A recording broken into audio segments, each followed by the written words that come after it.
Okay, you're live now. Oh, we're live. Okay, I'm going to call this meeting of Gloucester School Committee to order. I'll remind everybody that the mission of Gloucester Public Schools is for all students to be successful, engaged, lifelong learners.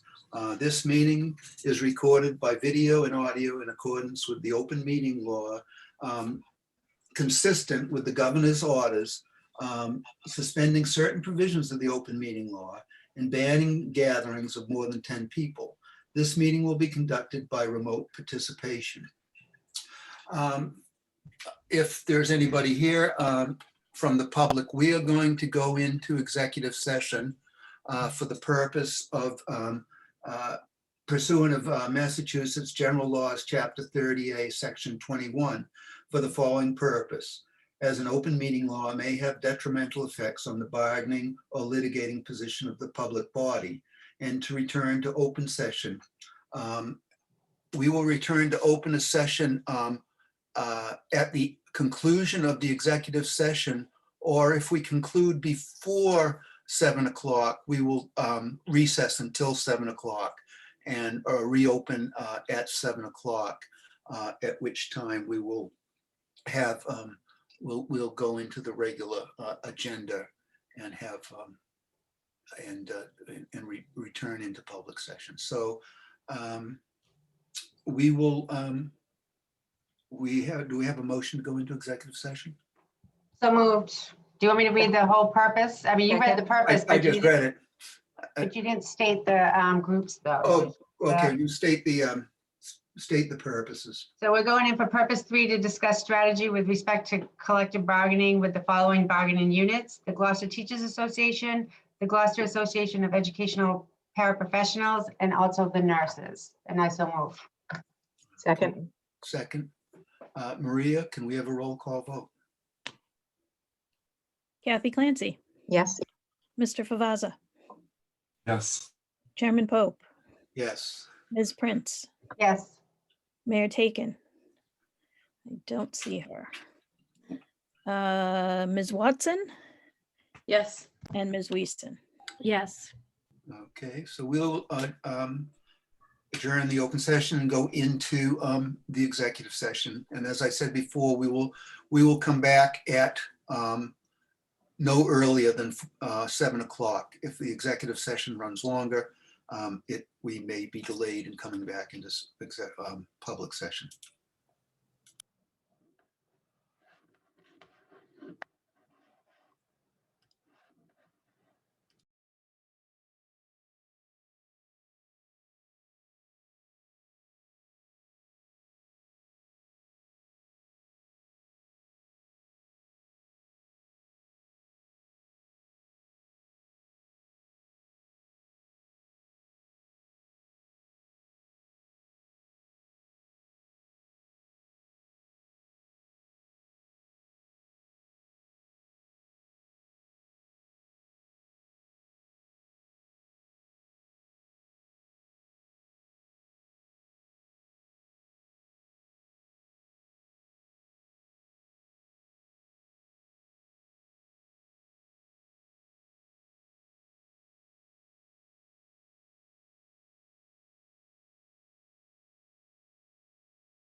Jonathan,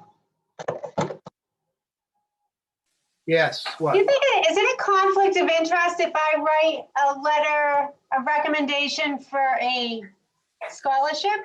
Didn't even think of that till right now. You mean for a student for a scholarship? Yeah, You're not on the board deciding who gets it, right? right. Yeah, it's the Lena Novello Scholarship, Captain Joseph and Lena Novello. I don't know what it is. I'm gonna get the information, but it just dawned on me. I don't think it is, but do you see any issues with it? We don't select them, so. Yeah, I don't, and you're not benefit from it in any way. Okay, I don't think so. You might ask, yeah, you know, might ask somebody that has, you know, that has more authority than me. yeah. I was just running it by you. I don't think there is, but it just dawned on me when we do scholarship night, it doesn't really matter because we're just ceremonial. Yeah. Yeah. Just a reminder that this meeting is still live. Oh, Okay. awesome. The whole world knows now.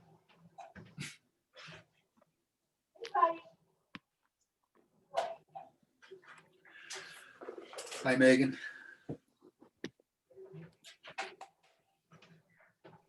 Hi.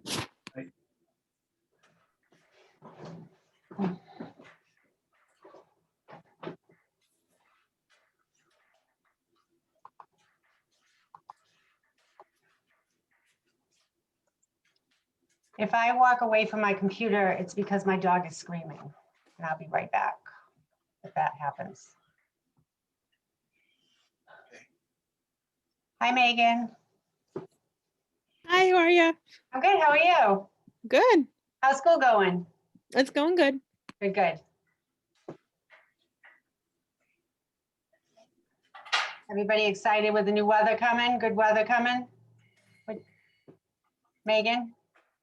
Oh yeah, very excited. Yeah.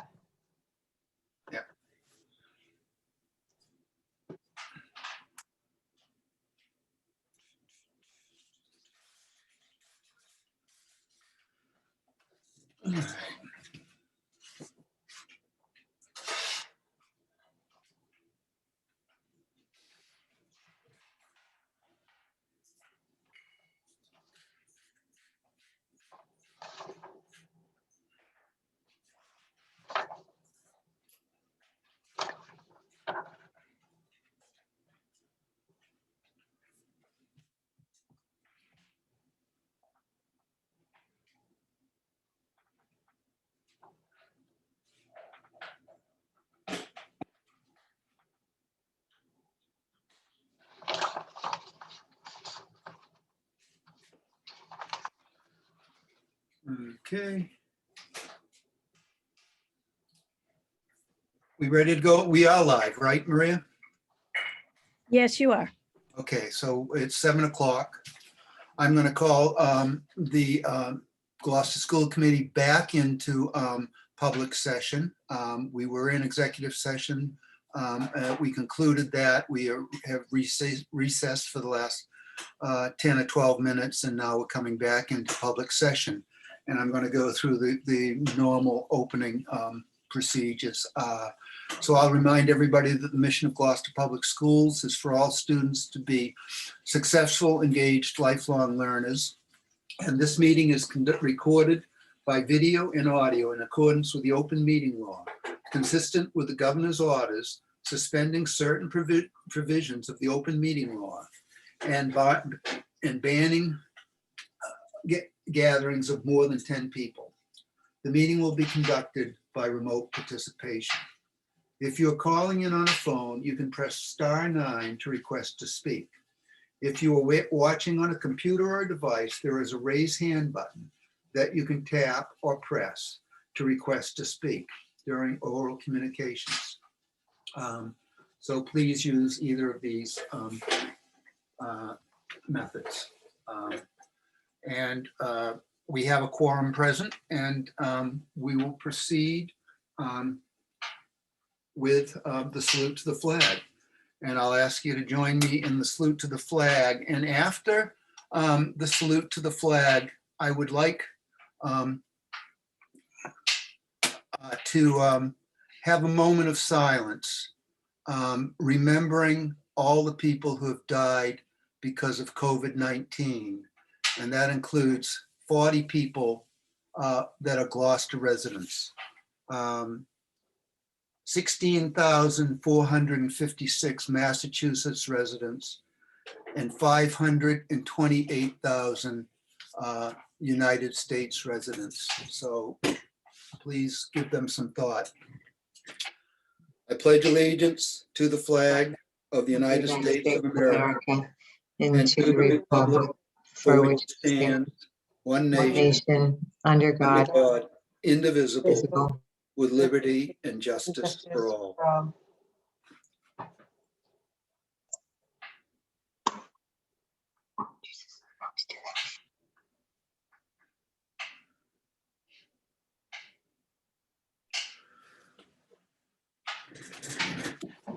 Thank you.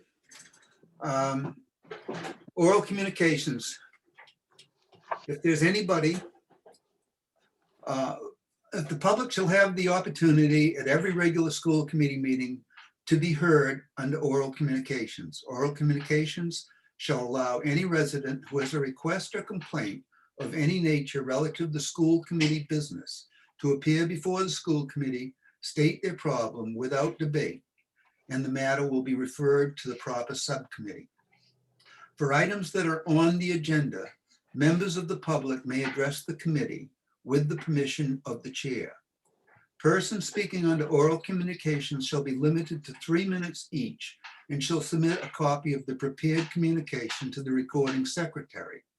The school committee chair shall not allow complaints as to individual performance or character.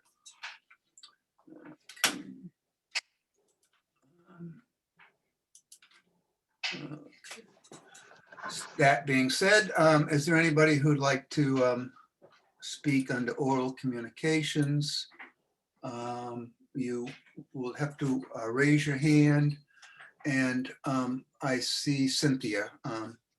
So please address the school committee and state your name and address. Hi, this is Cynthia Mahowski over at 13 Wall Street, Gloucester High School English teacher. And thank you so much for doing the moment of silence, actually. I really do appreciate that. Especially, I didn't realize that the number had gone up to 40 Gloucester residents that have passed because of COVID-19 and 16,000 more than 16,000 in Massachusetts, which brings me to why I'm on here tonight, to invite the school committee to please contact the Jeff Riley and the Department of Education to cancel MCAS for this year. Because with 16,000 students across that, 16,000 people across the state, they're more than that, with all those families that have been affected, job loss, like scattered resources, very limited resources, the trauma, the social emotional impact of, and putting our students through an unnecessary test is just, it's obscene, it's ridiculous. And I think having a strong voice from our school committee saying that you don't see it to be necessary or effective. I mean, and it's not just the 10th graders this year, but it's also going to be the 11th graders this year. 9th graders who are new to the school who are taking an MCAS test that doesn't count towards their graduation. But, or at least I don't think it does, it's biology. But just all of that, like, I don't think it takes a brain surgeon or a genius to know, like, students have been greatly impacted on this, and adding another level of a high stress, high stakes test, and unnecessary time away from learning, that so much has lost. And we're one of the few schools that, thank you to all of the administrators, to Superintendent Lummis, to James Cook, to all the principals across that have, my deans, Chris Cobbs, Robert Gallinelli, all of our, I mean, just everybody, Laura Carlson, everybody, how they've worked their butts off to keep us in. And we're one of the few places that have. And I think standing in solidarity with other school committees to tell Jeffrey Riley, who, by the way, continues to remote work hybrid. I mean, no, he works remotely, and both he and the governor are doing a hybrid model for their own workers. So they're not even going into work full time. And I think it's something looking at. I think for Jeff Riley to, because he is the commissioner, to disregard the CDC guidelines and impact more of our safety and health. It's cruel, it's unnecessary. And I think it's a huge voice. It's a strong impact using your collective voice to say something to Jeff Riley. And I invite you all to please seriously consider that. And I will be more than happy to help you draft the letter and or speak. You know, I like to. We have drafted a letter. Oh my gosh, you just made my night. It's already been sent. It's Shut been signed. up. It's in our sorry. packet tonight. Yeah, but. Oh my God, I signed it and sent it out. But we will be getting an update tonight, I believe, during the superintendent's report as to what is actually going on the state level. But I know that the federal people are requesting that states do some sort of testing. So Right. all of these things are in play, and hopefully we'll get some more information. But we have sent a letter already. So Well, thank you, Cynthia. No, thank you. I appreciate that. And as you know, a collective voice, and keep pushing, because it only takes one grain of rice to tip the scales. Thank you. Thank you. Okay, is there anybody else who'd like to speak under oral communications? Okay, seeing none, we will move on to our, let's see, comments of the chairperson. I just want to say that later on tonight, we're going to be talking about the eventuality of us going back into actual in-person meetings. For instance, tonight we have 56 attendees right now. I just would like to say that when we had in-person meetings, we never had 56 attendees. And so I would like, although we'll have a discussion about it later on, about how we might manage it, I would like to get public input as to how the people who have been attending these meetings, and find the ability to just sit on their couch and listen to it, as opposed to getting in the car and driving somewhere and sitting in an auditorium to listen to the school committee meetings. I'd like some input from the community as to how they appreciate, or whether they appreciate the Zoom meetings as opposed to in-person meetings. That being said, we will move on to recognitions. Kathy. I will do the honors of thanking all of our staff and administrators for keeping our kids learning and being there with them physically, or being there frequently on their remote sessions for those that are remote only. We know it has taken a huge collective effort from the mayor on down on the city side, and of course from superintendent to everybody within our district. So we are grateful, and grateful for the parents who are supporting their kids probably more than they ever dreamed or wanted to in terms of their learning this particular year. I want to follow that up by a recognition for a gentleman who used to work at Gloucester Schools. John Madama is his name. He was a science teacher and he was a science coordinator at the middle school. He was involved in many ways in terms of educating kids with his love of science. So he passed away this past week, and I just want to recognize him because he's the kind of scientist that would show up in his lab coat and, do programs with the kids. And I happened to volunteer on a few occasions when he was running programs with elementary kids. And, he just really had a way with them, and a way of communicating his love for everything that has to do with science and nature, you know, taking kids on walks and places that you never even knew existed on Cape Ann. So I just want to acknowledge him. Laura, In tonight's packet, we had minutes from August meetings where parents and teachers and others gave their feelings on reopening schools, and we had all sorts of emails that were sent to us. And it reminded me of how much this community has sort of spoken up and come together to make this year possible. And I really wanted to acknowledge that, because going through those meetings from August and looking at where we are now, and looking at all the emails that we received and the really thoughtful opinions, pro, against, with all sorts of concerns, all valid, all worthy.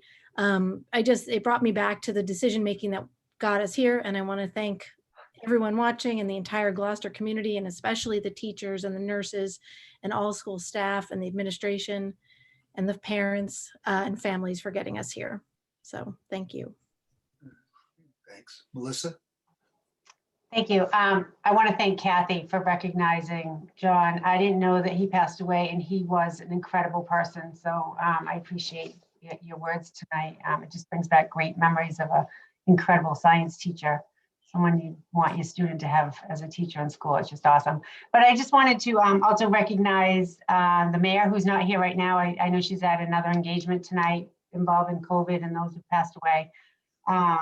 But her, as we know, Safathi is a tremendous advocate, and she has been on warp speed, as former President Trump likes to say, trying to get vaccines in this community and keeping teachers in mind when she knows of openings for the different events that have come to Gloucester.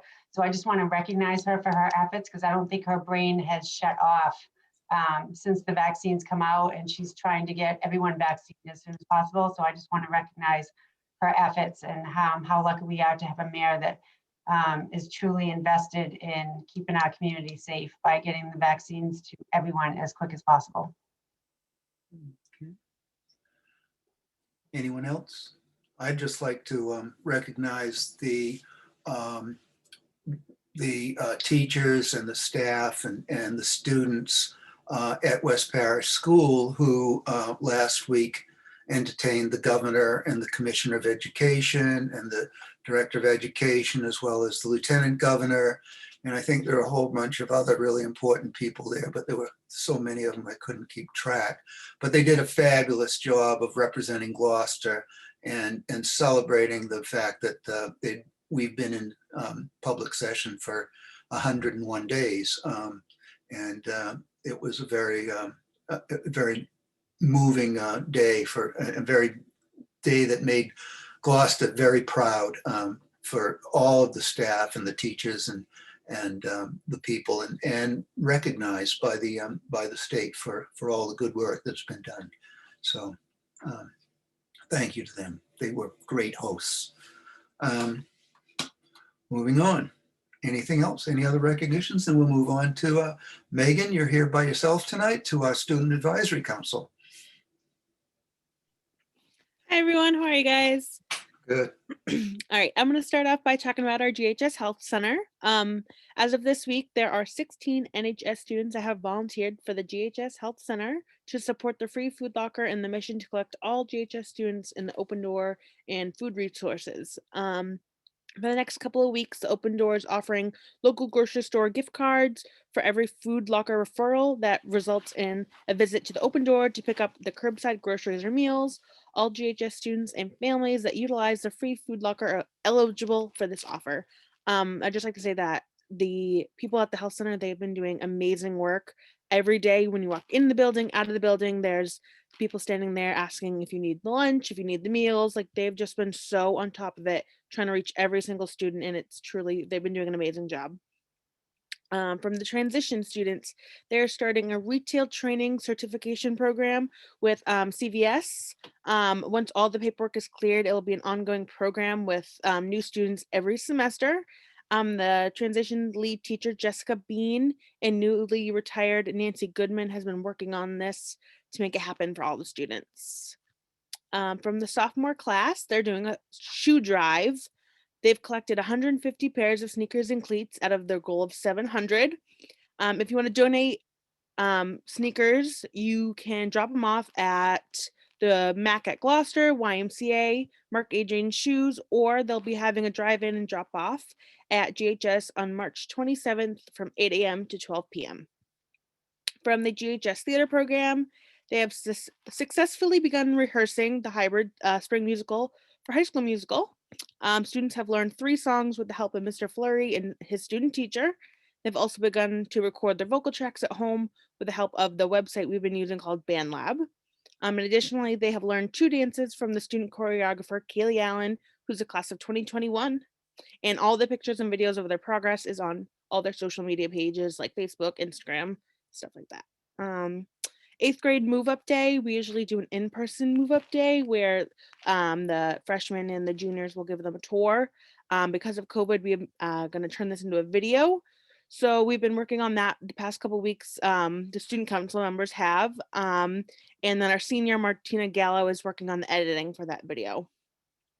We've done door decorating a couple times already, but we're doing it again. It's underway right now. Students can either decorate for St. Patrick's Day or Women's History Month. It just honestly, it brings some happiness to the hallways, and it brings so much cheer and love into the class. NHS has spent some time at the Magnolia Library volunteering. They've been doing an amazing job over there. And the Open Door on March 13th, a lot of students will be going to get involved, as well as tutoring is still going on.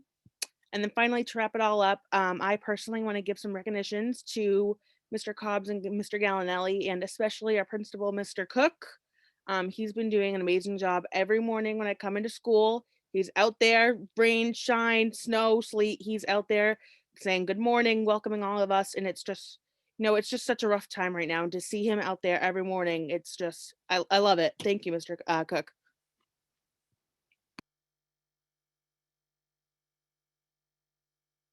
Thank you, Megan. Any questions? Seeing none. As always, you're welcome to stay, but we understand if you've got more important things to do. Gotta go do that stats homework. Okay, all right. We'll move on to the consent agenda. Are there any items on the consent agenda that anybody would like to remove for further discussion or explanation? I move that we approve the consent agenda. Second. Okay, Maria, could we have a roll call vote? Kathy Clancy, Yes. Chairman Pope, Yes. Ms. Prince, Yes. Ms. Watson, Yes. and Ms. Weason. Yes. Okay, it carries unanimously. We'll move on to our next item, which is our deliberations on educational issues, and I will turn it over to Superintendent Lummis for an update on where we're at. Thank you. Just had to find the mute button. Good evening, everybody. Great to see all of you. Got a number of updates tonight because things continue to change here in the land of COVID. So we'll go over those. Let me give a few updates. I'm gonna actually share my screen here. 1 second. Almost there.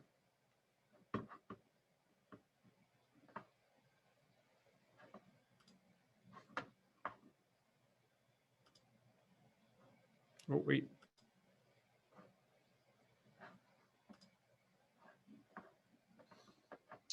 You can see a presentation? Good. I almost by accident hit the leave meeting button, which would have been a tragedy. Okay, so apparently, our primary objective, as everyone knows, and we've said this a million times, I've said this a million times this year, is safely educate as many students as possible in in-person school settings to maximize learning, address our students' full needs, and support community and family needs. Well, it seems like the rest of the state is trying to catch up to Gloucester, because apparently that is now their intention as well. But the snarkiness beside, we'll give an update on the DESE guidance that was changed as of yesterday tonight. Before we get there, though, I always want to capture some of the great news. Chairman Pope did steal some of my thunder here, but just before we go into things that may have to change and things that are challenging, I do want to take a moment to talk about some really great news. Obviously, the governor's visit and those other high-ranking officials were the lieutenant governor. You can see in this picture in the upper right, that's at the library at West Parish. That's the lieutenant governor and the governor. They had a great roundtable discussion without the round table with a few teachers, a few parents, myself, and they were great with their questions. Sally Bertolino and Christy Stropel, were two of the parents. I'm going to forget the names of the teachers. I'm so sorry, but that's just a limitation of my brain right now. But really helpful in telling both the Secretary of Education, the Commissioner, the Governor, the Lieutenant Governor, Senator Bruce Tarr, and others, just both how difficult and challenging it's been, but also how fantastic it's been to have their students in, whether it's their children or their students in school every day. And they represented, as Chairman Pope said, all of our schools so incredibly well. And that was just a great, great visit that West Parish did for all of us. Some other good news that's really happening where, we continue to try to support the social, emotional, mental health of our students, of our colleagues, of our families. As I say again and again, the single most important thing we did to support social, emotional, and mental health was to have our kids in school 4 and 5 days a week, creating that interaction with their peers and their friends. I heard today a parent talk about how her, this is not from this community, lives in a different community, how her high school daughter hasn't seen in person many of her friends for a year now. And that is tragic. And thankfully, because we've been doing such a great job here in Gloucester, our kids have not been disconnected in that way nearly as much. Still challenges though, and we always want to pay attention to them. And the Gloucester Education Foundation and our PTO leaders have organized some forums recently to help parents and support parents. That's our Safe Social Media Family Forum, which was last month, just yesterday. And that's the graphic here on the left is about the GEF forums that are happening that they're doing with parents and with staff members of ours. Last night, it was a parenting during a pandemic interactive forum for elementary families. Our West Parish adjustment counselor, Lisa Labella, was there. Lisa was fantastic in providing insight and reassuring parents. Dr. Brian Orr was there as well. And then next week on the 16th will be the same type of a forum, but for middle and high school parents and families. There was just a lot of time for questions and answers and some excellent partners and also our staff answering questions for folks. All forums, we're recording all of them and they can be rewatched at any time. Another area that GEF is helping at, we're working with GEF and GEF is really helping us out on, is supporting staff. We're reaching out now and we'll hold some focus groups to learn from staff what GEF can do and work with us on to support, to provide opportunities to support social, emotional, mental health for staff. Those could be little things like a nice lunch, but those also could be more significant things. But we're going to ask staff and learn from staff about what would be helpful to them as we move towards the rest of the school year. So just great stuff, partnerships and community efforts, working to help our families and also our staff. A few other updates, staff vaccinations. So just a headline for folks to look more into. The governor announced today that there will be 4 days at the Massachusetts vaccination sites and likely the regional ones that are dedicated to teachers. Those are in late March and early April, beginning of April. A lot more to come on that as the state figures that out. I do not have many details on that, but just want to make sure folks are aware of that. We continue to work with the Department of Health here to see if we can get a local school staff vaccination clinic up and running. We are working on that. We are hopeful. As everyone knows, there's a real issue with supply of the vaccine in the state. So we're not sure if that can happen. That certainly would be I think would be easier and better for our staff. But folks really, need to do what's best for them at this point. But if we find any more developments on that, we will make sure people know about it. I inform staff that we're working on that over the weekend. No further updates now. Singing and band lessons are, you heard from Megan that we are now starting to sing at the high school again, and that's all in preparation for the high school musical, which will be a version of an online production. And we're taking and have checked with Karen Carroll about all the precautions on that, 10 feet of distance, firmly masked, that sort of thing, limited time. But we're doing that in alignment with both Department of Health guidance here and also the state guidance as well. I also want to just bring up one important issue that we're beginning to work on. And I want to just reiterate, communicate to families, but we'll continue to communicate that, of course, in the springtime in schools, we have a lot of rituals, traditions, and rites of passage, sort of all in many grade levels. And, that can be from proms to graduations and moving up ceremonies, picnics, things like that. I do want to say a couple of things. As we have been all year, our staff, our principals, our school leaders will be very thoughtful about this. They'll be, working with a lot of others to figure out the best way to do these types of things. We'll really, I think, dig in on what's most important to preserve, given that we will have limitations all through the spring on what we can do in these important areas. I do want folks to realize that, things won't be just the way they have been in prior years and any of these, but we will work and are working to make sure that they're safe, that as many people can participate. We can do as many of them as possible. But please understand that we will be thoughtful about that. We'll be communicative. We'll keep people in the loop, and try to do the best we possibly can. But please realize that they probably won't look just like what they have in the past. Whether it's one of the first examples of this will be the National Honor Society induction, which I believe is on March 25th. And again, really wanting to honor both the folks from last year and this year. But there will be differences in terms of things like spacing, things like how sashes are handed off to different, from one class to the next. But at the same time, it will be it'll be a powerful and important moment for those students, just like our other rituals and traditions will be as we go along.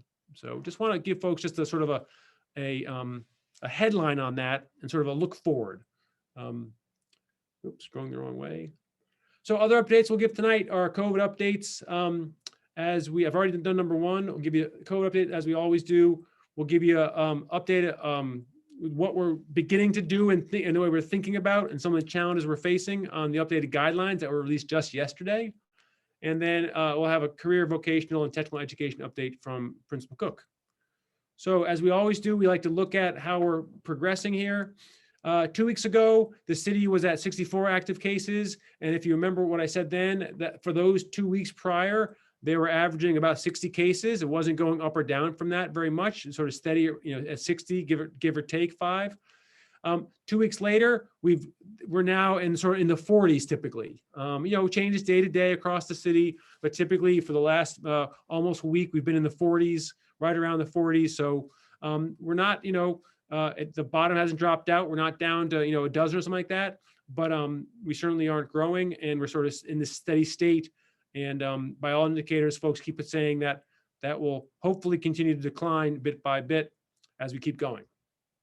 In our schools, we have had 144 cases between students and staff since the beginning of the year. 132 of those have been resolved. 12 are active right now. And that's from just a bump up over the last couple of days. We are down to 6 and 8 last week, that sort of stuff. A few more cases just recently. Some will probably fall off tomorrow. Only 2 of the recent cases this current week and going into last week have had close contacts. And as we see, transmission is typically continues to happen related to family events. That's something we've known for months now. It continues to happen. Families still need to be cautious. Just because someone's in your family and they love you doesn't mean they can't give you COVID. So please, we continue to urge you to take precaution, distance, mask. If anyone's sick in the family, keep them away from other folks, that sort of thing. So as we always do, I give you where things stand in the schools today. So on the right-hand side is today, on the left-hand side is 2 weeks ago, the last school committee meeting. You can see essentially, what's interesting here is steady state in terms of the total cases, 11 to 12. But as you can see, this sort of flattened out across schools a little bit more. Fewer at GHS, more in a couple other places, but still overall very low across the board in any individual school. That's good news. So I want to give you an update on the weekly COVID testing that's happening at O'Malley and GHS. This is going very, very well, except for one major issue, which I'll talk about, that we need to remedy, and we need a lot of help remedying. So this week, all the students and staff that were tested at the high school, that's 163 people, all tested negative. In fact, over 415 tests over 3 weeks. All those groups have been negative at the high school. Haven't had a single positive result in all of the weekly COVID testing at the high school. However, the disappointing part that I really, really want our community to work on and fix is that only 20% of staff and students are participating. We have a target of hopefully 70%, and this is not good enough, honestly. We've communicated with folks. We continue to try to outreach. We are now enlisting students to help us with some outreach and create a video, but we do need to do more, and the high school community needs to do more to get each other signed up for this. At O'Malley, similar story, 163 people. That is not true. It's 144 people were tested at O'Malley over the past couple of days. Yesterday. All groups were negative this week. That is a decline, sorry. We have fewer people testing at O'Malley this week than last week by about 20 actually. There have been 482 tests at O'Malley over the last 3 weeks. There's only one group that was positive, only one person that was identified as positive over all those tests. So that was last week. We communicated with the O'Malley community about that. Sorry. And that just was just showing us. So what happened was one group was positive. The next day, first thing, the members of that group, 7 people came in, were tested with a rapid test. We found one positive. That was, although don't like to get positives, that's just the way the testing should work. And it worked like a charm. And that was great. And that individual could then, their family was informed. The individual was asymptomatic, so no one knew that that person what could have been positive. So we helped that family and helped the school by identifying that positive. Again, at O'Malley, though, still we want to get more folks participating. 27% is better than the high school, but still it's not where we want to be and we're not where we need to be. Our target is 70%. Really, all staff and students at these 2 schools should participate. It is free weekly testing. I did it myself. I'm signed up at the high school to do it. I was there to witness the testing yesterday. I did it myself. I did it wrong the first time. The very nice folks in Beauport explained how I did it wrong. I did it again. But it's a gentle swab that you do yourself in both nostrils. It's not painful. It's free.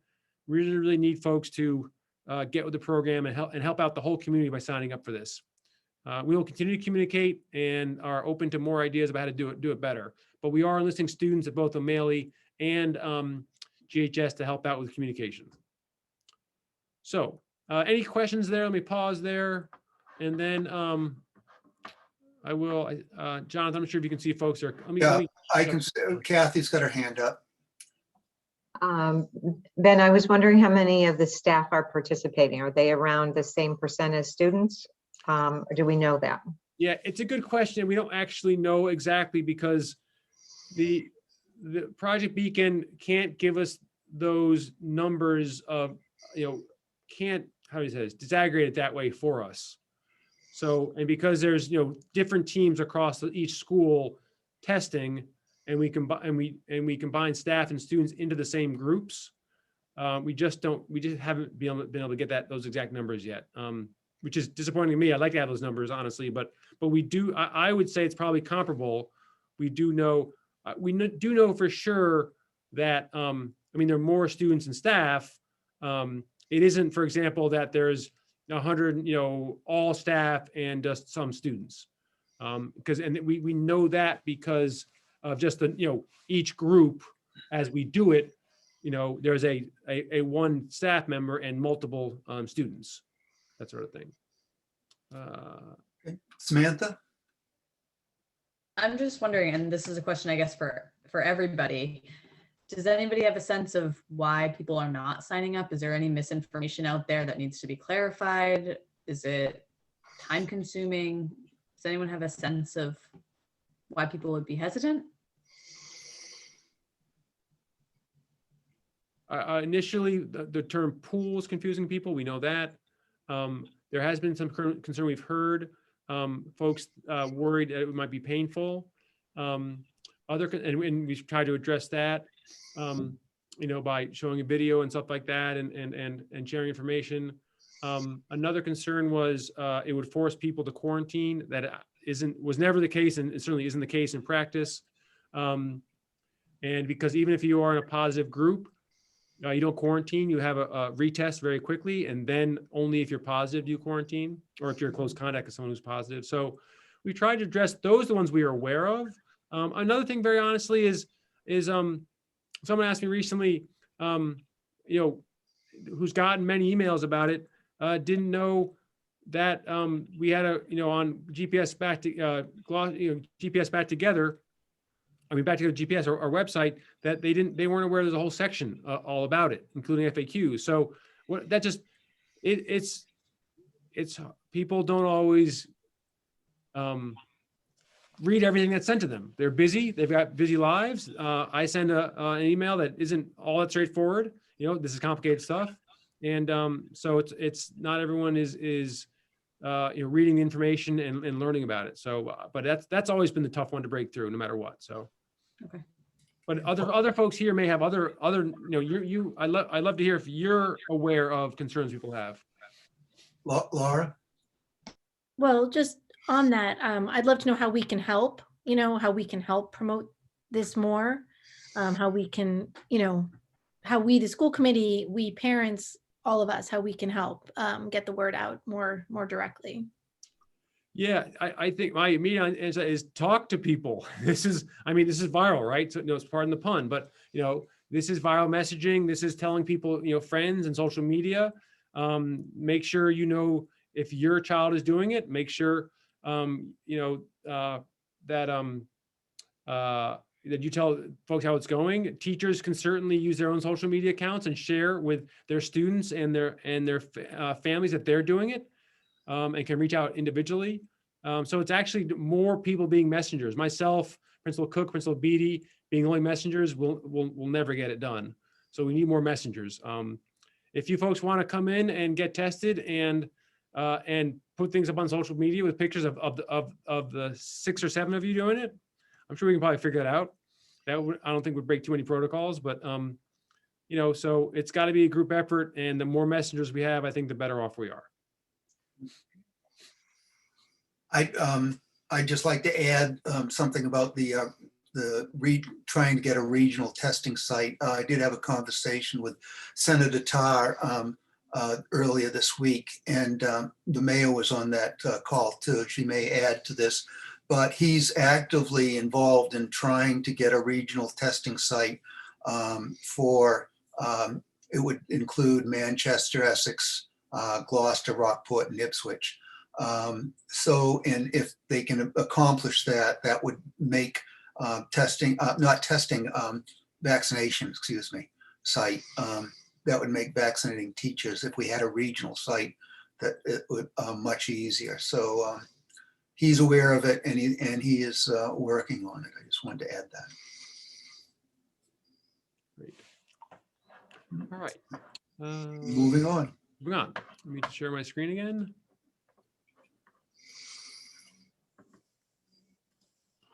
Okay, so want to give folks an update on what the Department of Education has said or has laid out to districts and the state. We'll talk a little about communication outreach with families, our challenges, we see them right now, and then our next steps. I've included what I sent to staff yesterday. Within about an hour or so of the new guidance coming out, I wrote to the staff an email, and the purpose of that email was just to take people's temperature down. Whether it's staff or principals, a superintendent or families, people are reading and hearing about the changes that the commissioner is expecting, and they're appropriately or reasonably concerned. What does it mean for us? And whatever role there are. And so I wanted, as this says here, I want to reassure everyone, the school committee, families, staff, that we have, if nothing else, all of us, I don't mean me, I mean all of us, our principals, our staff, our colleagues, our families, the school committee, have been very thoughtful and deliberate in figuring out what to do and how to do it this year. We're going to continue that pattern. We're going to continue in that way to decipher and understand what this means for us now as well. Okay. We're not all of a sudden going to become knee-jerk reactions. We're not all of a sudden going to be, just, fly off the handle. We're going to be thoughtful, deliberate, and we'll figure out the best ways to do this. We're going to make good choices that help our school community move forward. But we got to sort that out. And so that's beginning, that's working on. I'm going to give you some updates on that here. So in terms of just what DESE has said, this is obviously a summary of many pages, but there aren't too many changes, very honestly, but there's some key ones. Definitely the requirement is to move towards full-time in-person learning. Okay.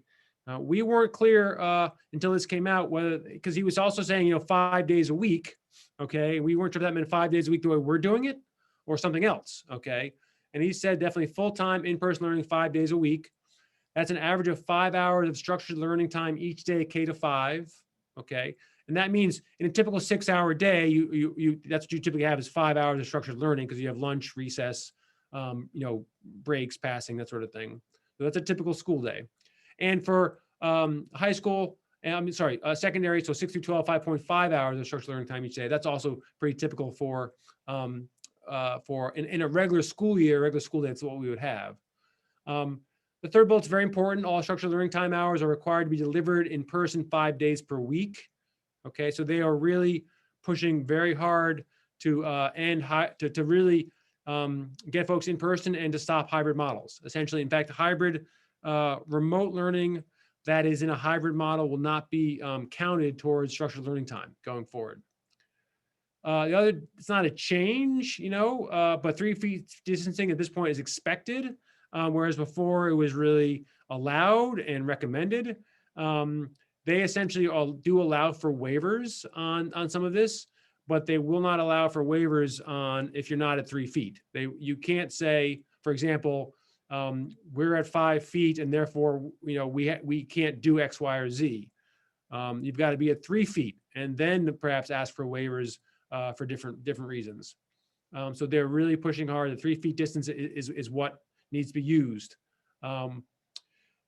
Importantly, especially for us, and we'll talk about this in a moment, the guidance on distancing during meals has not changed. It's still 6 feet anytime folks are eating or any other time individuals do not wear face coverings. Okay, that's significant for us, very significant, and it's going to be very complicated to overcome. But we'll talk about that. Distancing requirements on buses are eliminated. I mentioned that 2 weeks ago. I'll give you an update on where we are on that.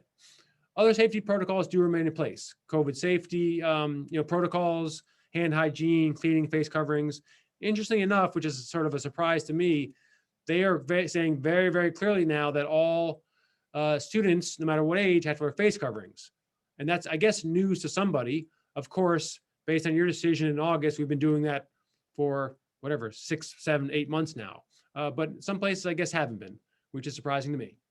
And then also in the guidance, they expect family outreach as expected, including surveys as we consider or introduce new changes. And I'll talk about that too.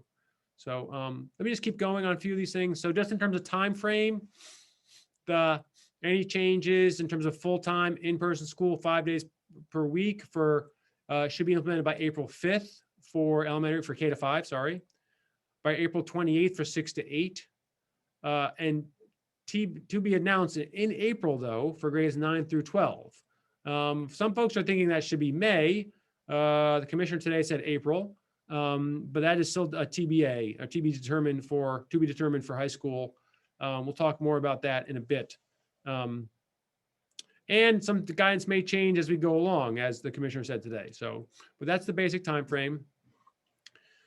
Some of the challenges we face in going full day every day. So one thing that's very, very important is some of the major challenges that we faced and could not fully address in the fall or summer and then into fall have not been changed.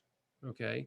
We still have lunch and breakfast challenges, and we still have to figure out how that is possible at 6 feet. We could not figure that out in the summer and fall. If we had, it's likely we could have been having full days all year, especially in K-5 and perhaps in 6 to 8.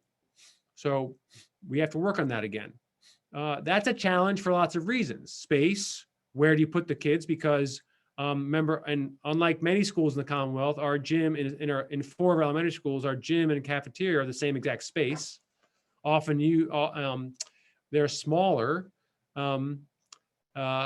Furniture is a challenge, meaning the furniture, the best way to do this is have individual desks that people sit at that are 6 feet apart. When you have tables, you are limited in your flexibility about where to put people.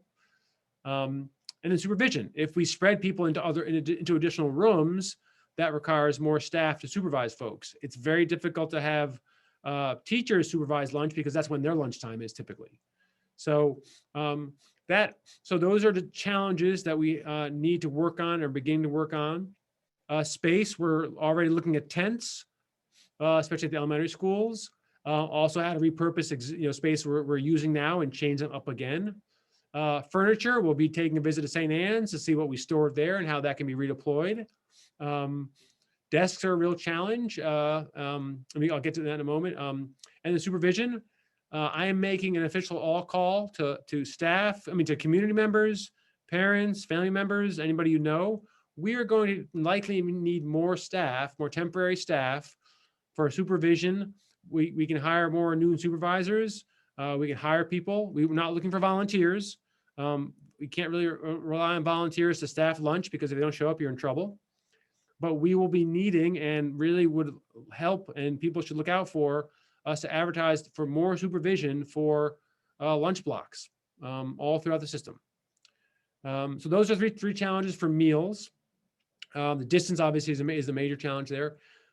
Moving on to the 3 feet distance does not resolve all of our space challenges. We have plenty of rooms where if you're at 3 feet distance, you can't fit all the kids into that classroom if it was fully enrolled and fully attended. This also gives us real furniture and physical space challenges because we don't have more desks at this point if we need more desks, but if we bring tables back, kids they don't fit enough tables in a room, and also tables where kids are not 3 feet apart are useless. So I can't, so just to give you a sense of, it's hard to capture actually, literally we can't at this point order new furniture. It won't come in until June or later. So there are just real challenges at this point about how to get more students in some classrooms because of furniture limitations or lack of flexibility. And in some places we may hit a wall where you can't literally physically put in any more students into a classroom that is already at 3 feet. So that's not easy to deal with. Schedules, this will likely mean reworking many schedules. Talking to principals today, I tried to get them to not go full all change, but where can they make some simpler changes that allow them to extend the day to a full day. Middle school and the high school are extremely complicated, as we've described before. I think it was Mr. Favaza asked earlier in maybe December, could we do this? And I was very clear then, that is not something simple to do. It wasn't then, it's even more complicated now, especially because you not only add where people are in the school year, March is the most exhausting month, but also we're at the same time trying to get up and put in place many of the traditions, rituals, and rites of passage we already talked about. And those take a tremendous amount of planning. So to rework schedules right now will not be easy. we are likely to face new start and end times. If you go to a full day, we start having transportation problems because the times, the start and end times are, piled on top of each other. So that new start and end times leads to redoing all the bus routes. And I mentioned the high school already. So again, I'm not saying these to say we can't do this. I'm saying this to make sure folks understand the complexity we're facing. If we had been remote fully until now, it's a whole different ball of wax. Even if we've been sort of, a different sort of hybrid, it might be different. But this is not an easy thing. We're in the beginning stages of it. We will continue to reach out to you, families. Let me just,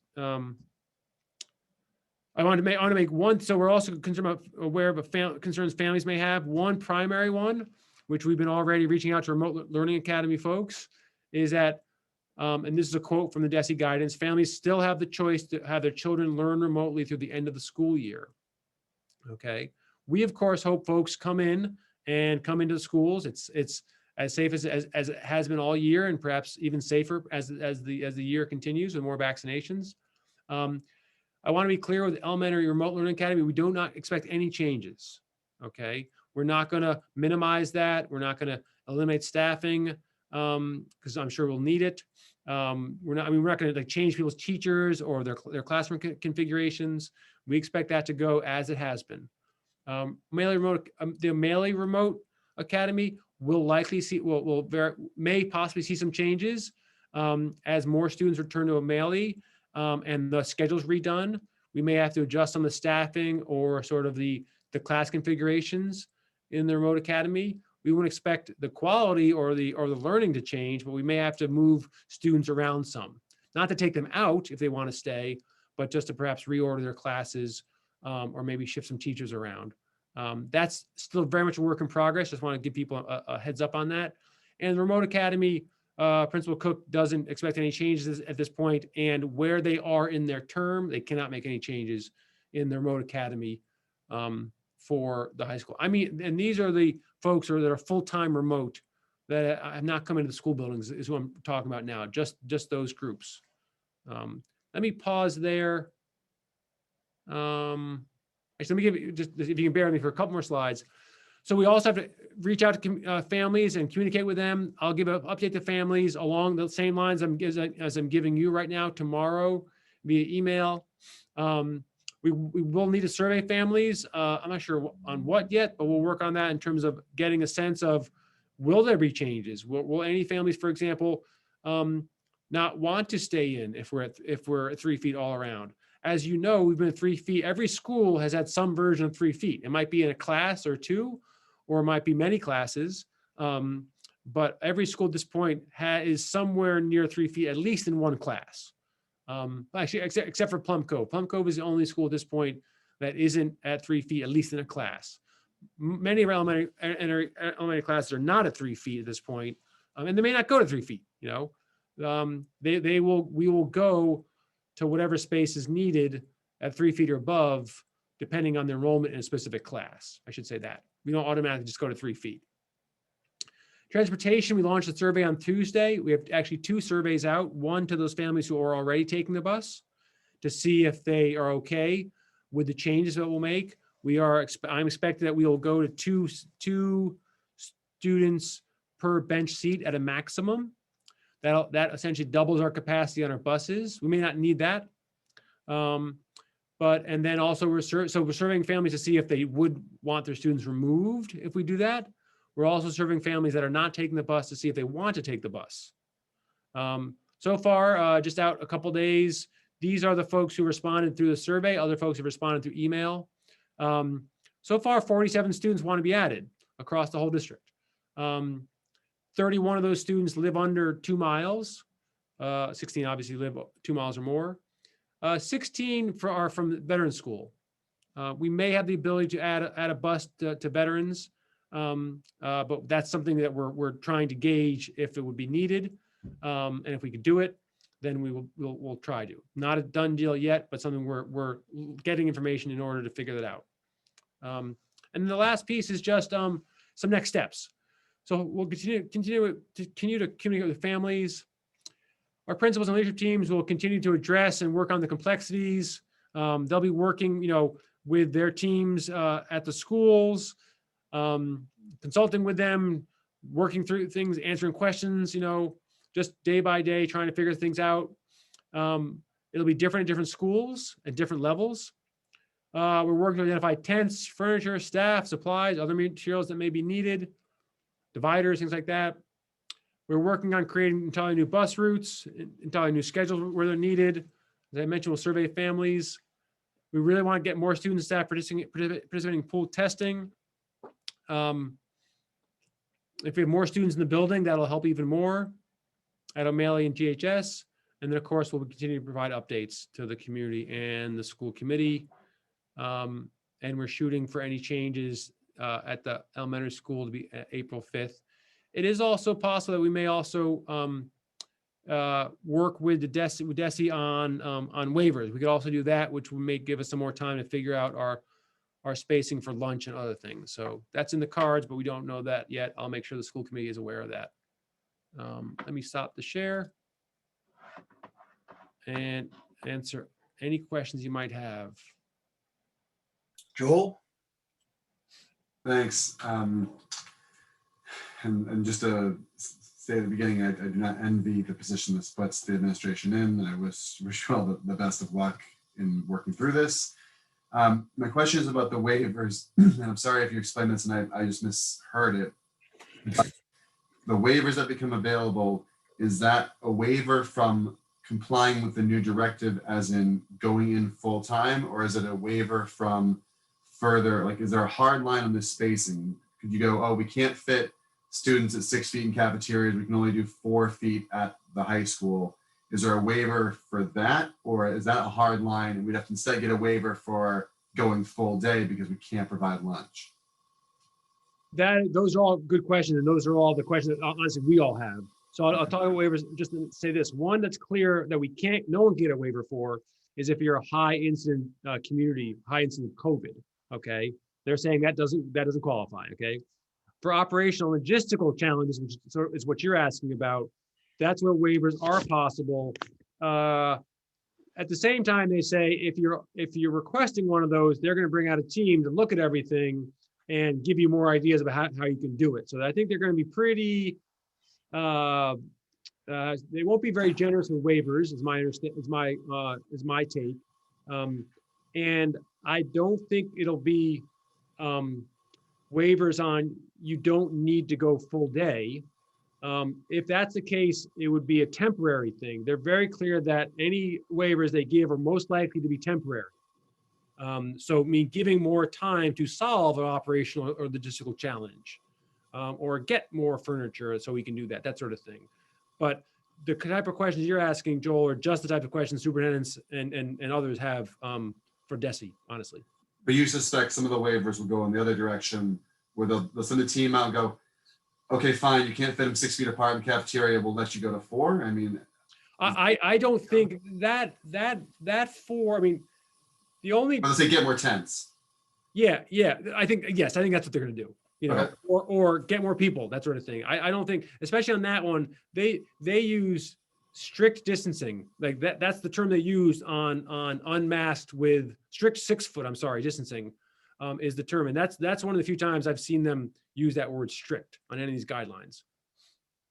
Because I imagine people in the community be, although I think there'll be some cautious, potential excitement about this, I think those would be kind of things that would be scary for some people if they thought, oh, well, if you can't fit them far enough apart, you'll get a waiver and you just, jam them all at the same table like you used to.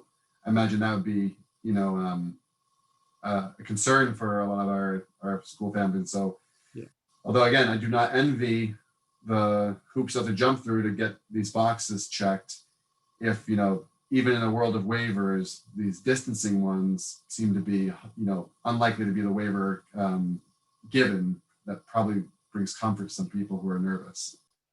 Yeah, I think it's going to be very, very challenging, and I, we all have to acknowledge that, and this is one of the reasons we reach out to families is, some folks may not be entirely comfortable with, a full school going, and so we need to know that, Not sure we can do what we can do about it yet because we haven't gotten there, but we understand that some folks may be anxious about this, and just like folks were in the springtime and I mean, sorry, the summer, and we got to help them with that, and make sure we're doing things that respects that.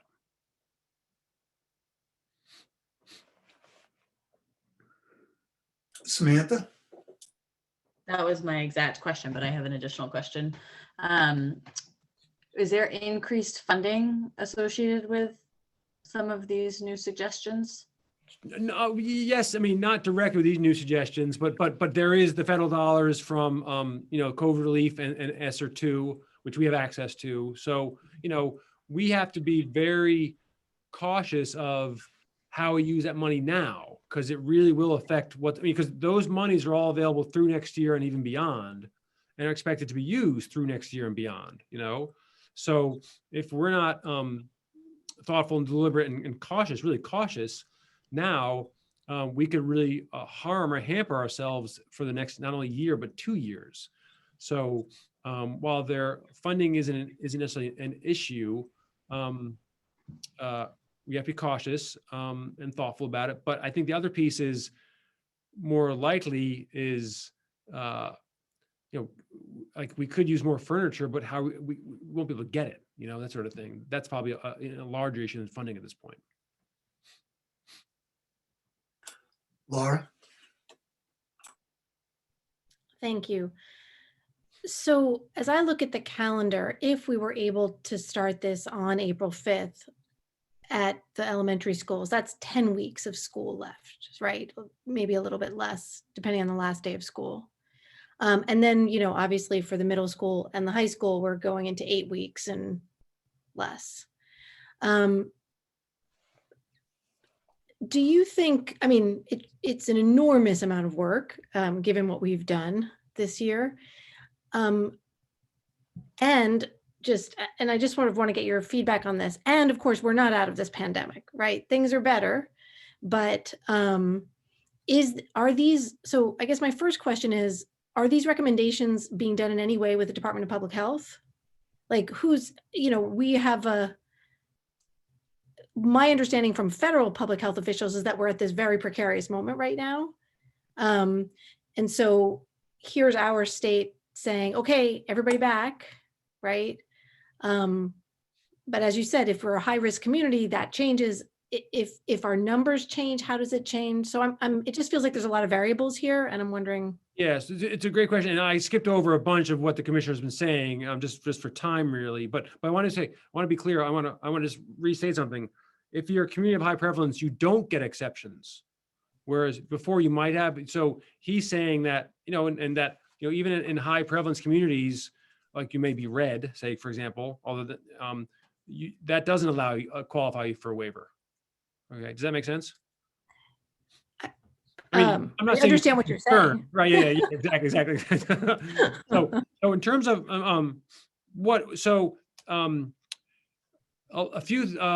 there is some new news, so to speak, that the commissioner shared with us, which is public. I mean, I think it might be as many as 300 or many pediatricians and infectious disease experts, local ones in the state of Massachusetts, are very clear now that two things I understand, and I'll share this letter with you. It's public, it's out there now, but that 3 feet of distancing is really, really okay in terms of what's been shown and what's been learned. Okay. And so that's their opinion, first of all, from what they've seen. And that it's very, very, and where we are now, they are urging strongly and believe, I'm paraphrasing obviously, that schools need to be in person. Okay. And that is the best and safest thing for our students, young people, and communities. Okay. That's one piece that he shared with us. The other piece is a study that's been done in Massachusetts about 3 feet versus 6 feet. And I actually was going to show it to folks. I maybe I can pull it up if I have it handy someplace. That shows that the rate of transmission 3 feet versus 6 feet in schools is not different. It's essentially overlapping. Okay. And that's going to be published in a peer-reviewed journal sometime maybe this week. A very highly regarded one. I don't know which one. I'm just sharing what the commissioner told us. And so that's another piece. So that's new information. Before in the summertime, we were going based on studies in Europe and what they were doing and learning from in Europe. And that's part of what the rationale was from the state. And now they're looking at what's been happening in the States, what's been happening locally. And I think what's been borne out here, certainly, we've had the same experience. Distance has not, closer in distances have not resulted in, more transmission. So that's also a personal experience. And so that's part of what I left out but the commissioner has been clear in sharing that information and evidence with us. And just to follow up on that, I mean, given that we're so close to the end of the year, by the time any of this is instituted, I mean, are these models for the fall? I mean, we haven't figured out yet how school opens, and I don't know if any direction has come, but it feels a little bit for a district that has been open like ours, and I totally understand for districts that have not, but for districts that have been open like ours,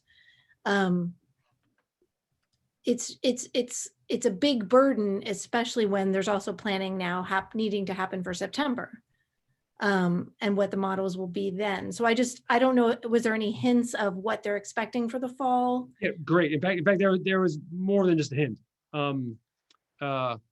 They are telling us to prepare for a full return, except for those students who have real significant medical, complexities. That may change, that sort of thing, but no, but that's what he's telling us to prepare for, which is what we've been preparing for, very honestly, in our budget and otherwise. You are right. I think one of the challenges for us is we've been doing such a great job that the guidance isn't necessarily intended for us. It's primarily targeted at those folks who had 1 or 2 days in a week or full remote still, and there are plenty of places like that. I think our success, I mean, if we need to pursue a waiver for any reason, you can bet that a big part of our logic will be, we need some more time because we've been doing this and our kids have had structured learning time in school this many hours, more than most other folks, and so it's hard for me to know what other folks are living through. It's hard for everybody in other districts. I don't want to say it's easy for them and hard for us. I'm not trying to say that, but I do think we're faced with some challenges here. And honestly, as I said before, there's challenges that we tried to address before and we couldn't.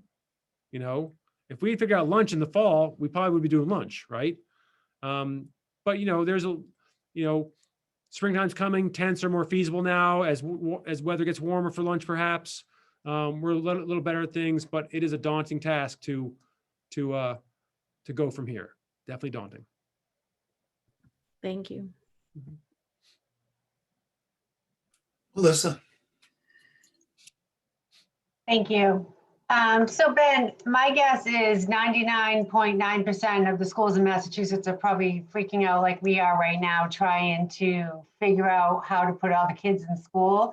And regardless of the great intentions by the commissioner, I'm sure that more than a majority of the schools are physically not going to be able to comply with what needs to be done if the regulations are going to stay what they are right now, to distance. I mean, we're in this situation for a reason. Most people chose hybrids or all remote for a reason. It wasn't just because we're in a pandemic, but it's because we don't have that spacing regardless if it's 3 feet or 6 feet.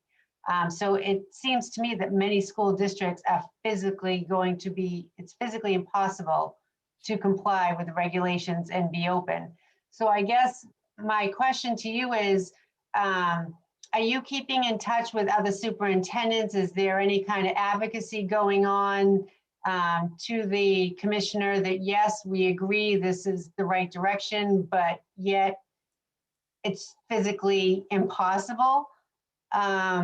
Knowing he is coming out strong, saying he's not going to give waivers just for smaller reasons, but it's going to come down to, you, like you said, if we could do it, we'd be doing it.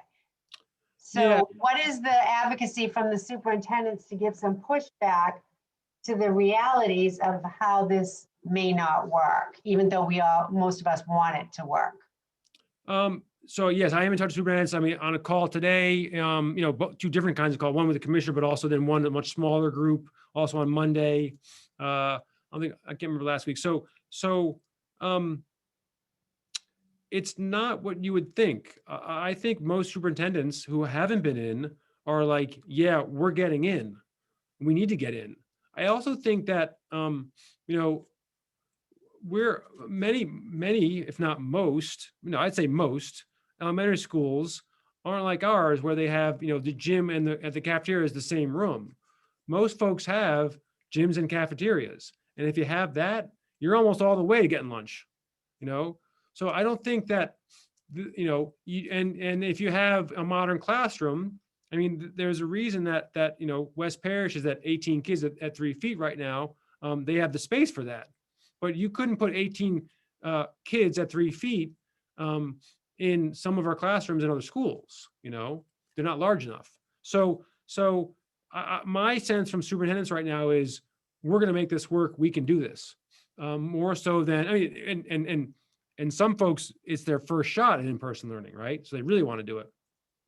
I haven't got any sense of pushback. Doesn't mean that it's not happening. Doesn't mean that it's not going to happen.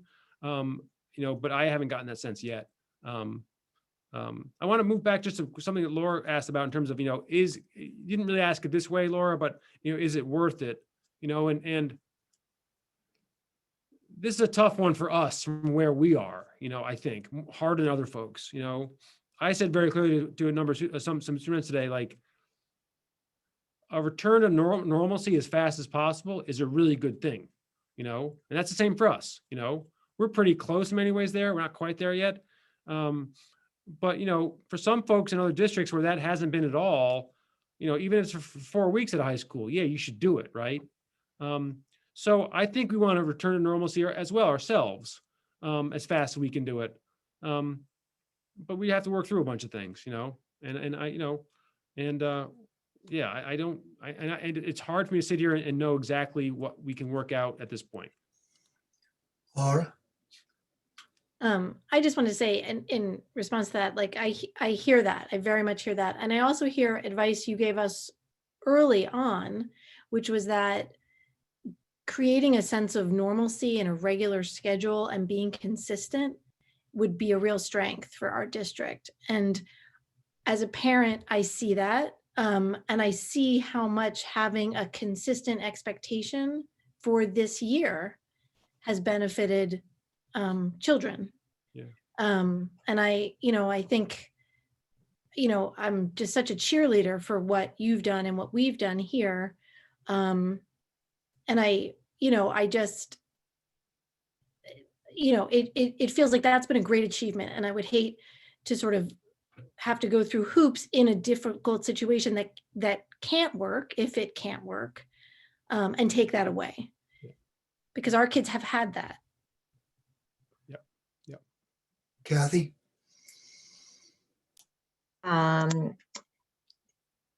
So I know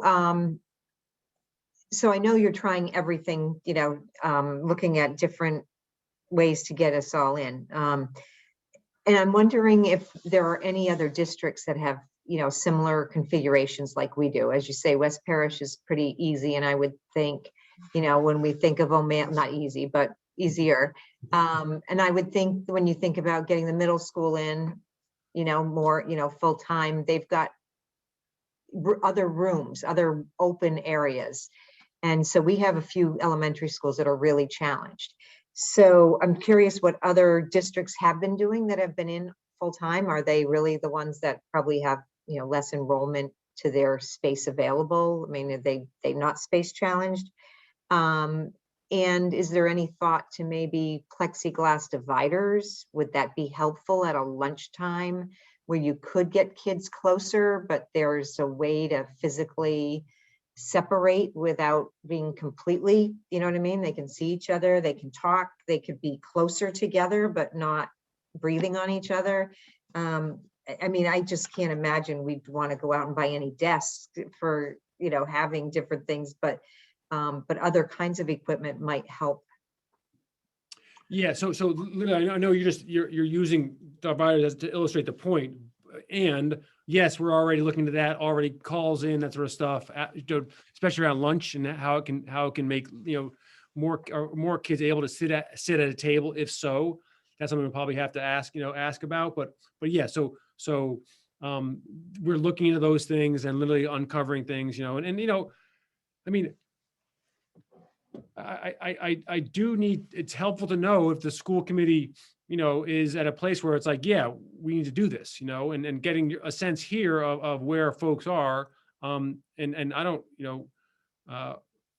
is helpful, honestly. You folks are great in understanding the complexities and acknowledging those. That's very, very helpful and actually a really big deal. And also if folks are like, yeah, we got to do this, that's also helpful to know as well.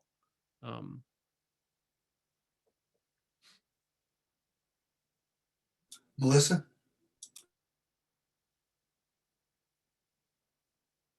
Oh, You're muted, Melissa. Thank you, Laura. So if you're asking for our response to that question, I mean, my individual response would be to do the best you can. There's only one more school committee meeting before this would go into effect, which is on March 24th. So you have a chance to report out to us then.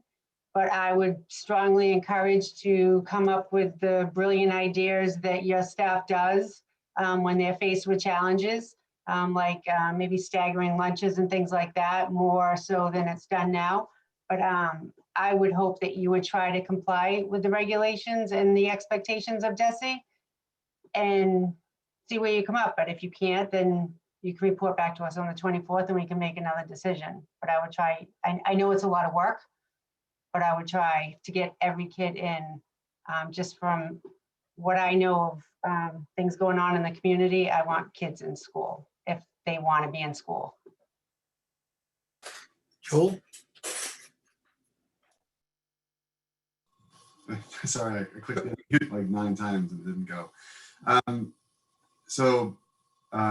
Feedback, and this isn't, the people who seem to know about this already that have reached out to me, again, seem to be cautiously optimistic, saying, like, one text I got was, "Oh my God, does this mean my kid will go back full day? That's amazing." Seem very excited about it because they have no concept as to, what it's going to take you guys to get through in order to make that a reality. But my anecdotal feedback that I'm getting from the community, I haven't really heard from anybody in the high school. I've heard from middle school and elementary parents so far, is that they're very excited by the prospect that it'll be full day, 5 days a week.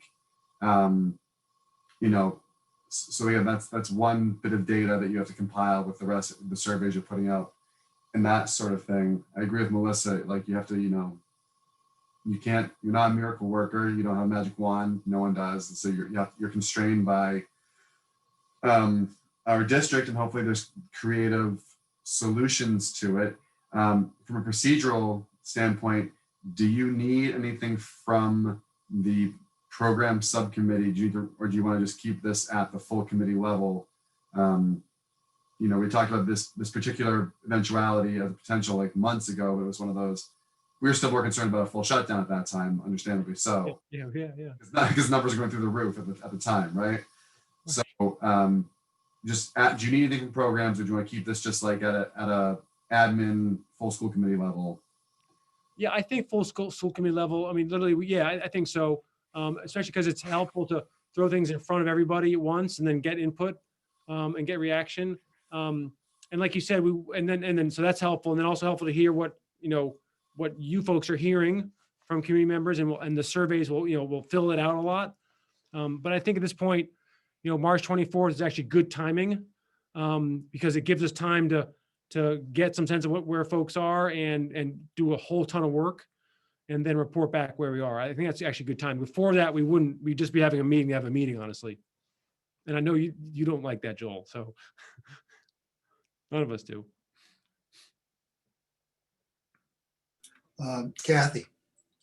Yeah, I'll also say that I think we need to try to figure we need to figure out how far we can find solutions and to understand what can't be done anyway. I mean, we can't just not go through a very serious exercise to try to figure out how to get more kids in.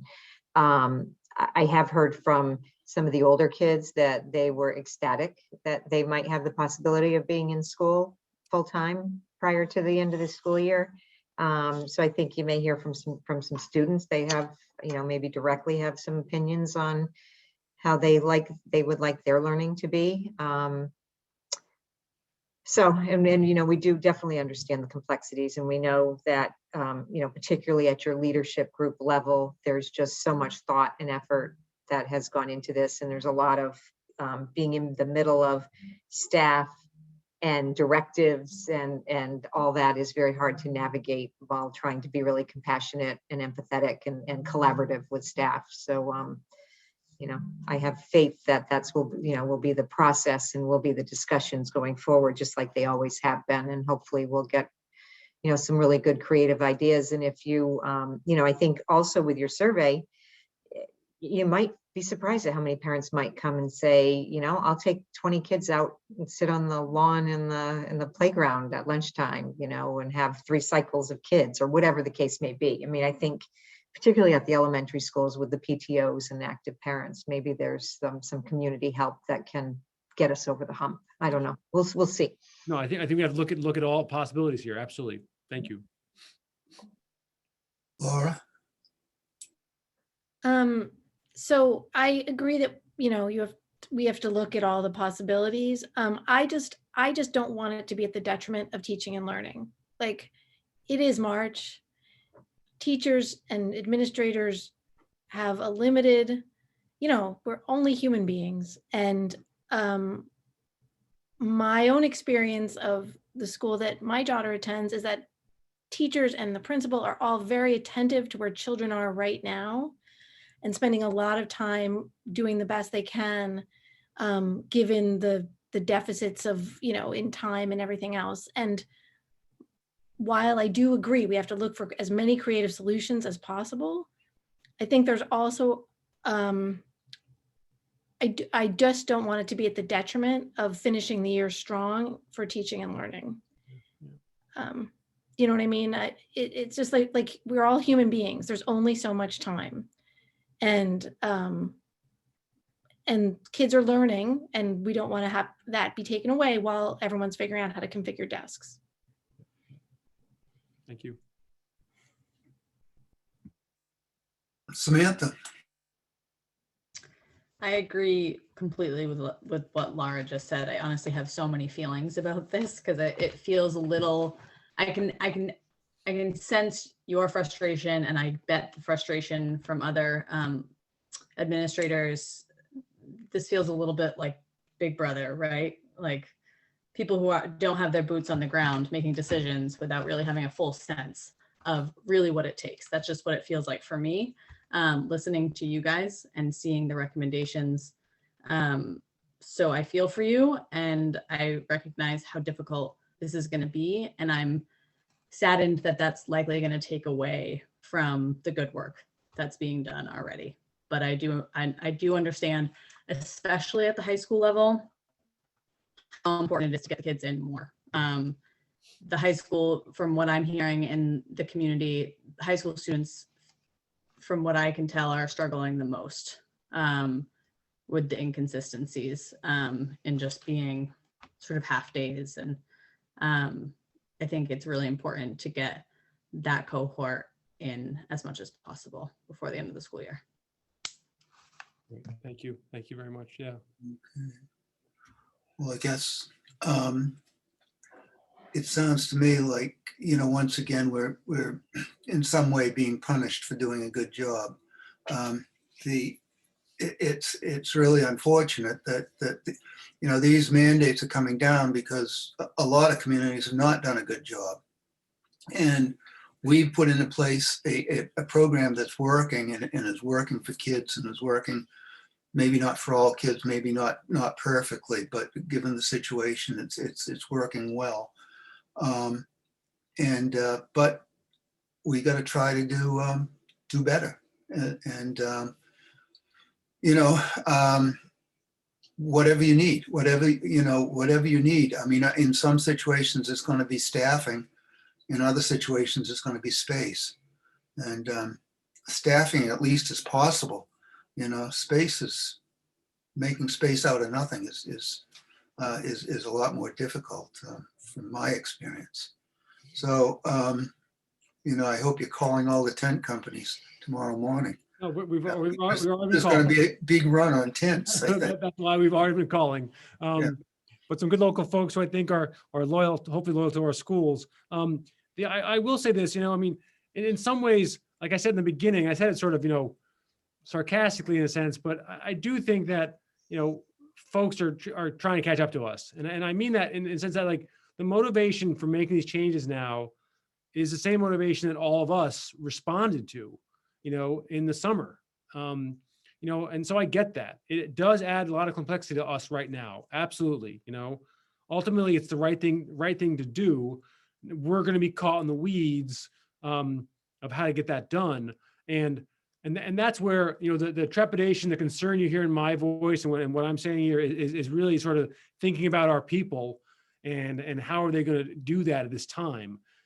It's not really about the desire. I mean, I think we all want kids back on a regular school day as best we can. You know, it's more about just putting this on our folks who've been doing so much at this moment is really hard for me to do. And I think hard for our principals to do for their folks, you know, to their folks in a sense. But, you know, again, we'll be thoughtful. We'll work really hard on it. We'll come up with the best ideas and we'll get them done. I just don't know. I can't promise to anyone at this point that what those are going to be yet, but we'll report back. We'll keep folks in the loop. Really want to hear from families about where they are on this. That'll be very helpful to us. You know, and we'll keep you know, working the problem. Samantha. I also just want to say, just for the sake of saying, that this would feel like it would make more sense if teachers were in tier 1 getting vaccinated, because this does feel a little bit like we're doing everything all at once. Like, let's get teachers vaccinated at the same time that we're trying to get everybody in, which feels a little bit like a cluster. It would feel safer if I knew that all of the teachers were definitely vaccinated and, you know, got their last dose and were what is it, like 6 weeks out that they're fully vaccinated. It doesn't seem consistent with some of the precautions that we're trying to put in place. All right. Well, I I guess you know what to do. Kathy? Yes, I have just a quick question on the survey too. I assume it'll be parsed by grade level? So we yes, understand yeah, who's yeah, giving absolutely. feedback. Okay. Yep. Thank you. Melissa? I just want to end this by saying thank you to Ben, because we are a leading example for other communities. We are so ahead of what other communities have done and should be proud of that. And I'm sorry that more frustration has to be put on the administration of this awesome school that has great staff that do come to school, and we're on our like 105th day or whatever it is. So don't let that get you down. I know you're running constant, and obviously that's going to ramp up again now, trying to figure this out, but just know that there's a lot of appreciation from this community for the work you've done as superintendent with your administrators and teaching staff and everyone in the schools making this happen. So don't let it get you down. Just do the best you can. And Gloucester always prevails. And like I said, there's other districts watching us and the governor knows it. We're doing good. Keep going. Thank you, Melissa. I really appreciate that so much. And listen, I mean, you know, the committee's been really supportive and more than supportive of me. I'm just really appreciative. I take that, and as you said directly, you know, there are folks watching now, so many of our colleagues, you know, so many of my colleagues, our staff, you know, and what is been so great here this year for me personally is just knowing that everybody throws in and everybody wants to solve it and figure it out, you know, and we have differences and we have difficulties, but you know, really, what keeps me going is our staff, our teachers, our paras, our food service workers, our, as you know, our bus drivers, school secretaries. I mean, everybody here, central office, just everyone working so hard and really just getting it done. And that attitude about how do we get it done? How do we keep improving? You know, that'll keep me going, you know, all day long and all night long sometimes too. So, but thanks for those kind words, Melissa. Really appreciate those. Okay, thank you, Ben. I want to, Moving on. yeah. So this might be a tough choice here. James Cook is here and has been waiting patiently. It has an important presentation about our, you know, a career in voc tech education. I want to make sure we give this its proper due. And it's either tonight or maybe next time maybe a long meeting as well, where folks, I just want to make sure that we can give James and this important, like really important educational program and the students and the staff to do it the appropriate time. Does it make sense to continue on this tonight? It's up to the committee. We still have the budget and you know, a number of updates. So we still got a lot of work to do. Melissa. So from someone who loves this topic more than anything, and James knows that because I've been harassing him since the day he became principal and the principal before him for these type of reports. I would say, unfortunately, our meetings are getting hijacked by COVID, and they are long conversations and they're important conversations. So it's tough to plan other good stuff when we do have to do the work of talking about COVID and problem solving. I would like to not have this presentation tonight. And I'm sorry if that creates any issues, just because we do have a lot of work, but I think that because this presentation is very important and we learn a lot from it, and I want it to have the time it deserves. Unless James objects. Is anybody else? Joel? Is there any executive summary that can be done in a very short period of time that would give us a hint as to what is coming if the full presentation is moved to the next meeting?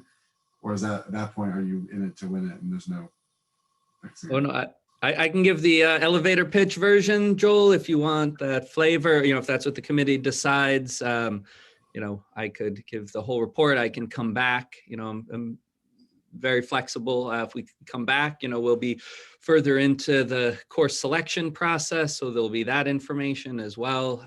But I could definitely give an executive summary version tonight. I agree with Melissa that this needs to be given due attention, and there probably isn't due attention available tonight, but I would be curious to at least have James give us a quick little. Okay, that sounds reasonable. Let's not talk about it anymore and just do it. James, 5 minutes. So James, let me give the elevator pitch, and if you want to expand on it, you can do it. Okay. All right. In terms of career voc tech education, this is a vital part of our community and our school community. It's something that is strong and needs and getting stronger, and we want to expand it. And if you want to leave it at that, James, you can, but you should add as necessary. But I do want to say that what's important to me about this, and I'll say it again and again, is I want to keep pushing back on the notion that a 4-year college path is the only path out there. There are so many paths towards a successful career, a fulfilling life as an active citizen and community member, wherever you decide to settle. And whether it's, the trades, whether it's, biotech, technology, machine, advanced manufacturing, all these areas that our kids can lead into from our Career Voc Tech program, we have the opportunity to build more and more pathways for them, not only through this, but other ways. And this is a vital pathway for our students and our community. And I hope we continue to strengthen it and grow it. And James will tell us where it is right now. So that's my elevator pitch for tonight. James, you go ahead. Thank you, Ben. Thank you. And, thank you for the different times you've stopped by the school to talk about these things, the advanced manufacturing most recently. To echo and deepen a little bit about what Ben said, the CVTE programs are at the heart of our vision of the graduate. So it's one of the places where problem solving, communication, and collaboration skills are most explicitly developed. So, you know, the problem solving, communication, and collaboration skills, that's what we're trying, that's what our vision is for all of our students. And that's what we want to be happening in all of our classrooms, to build a bridge to get the students there. And that's happening most visibly in the CVTE programs that we have.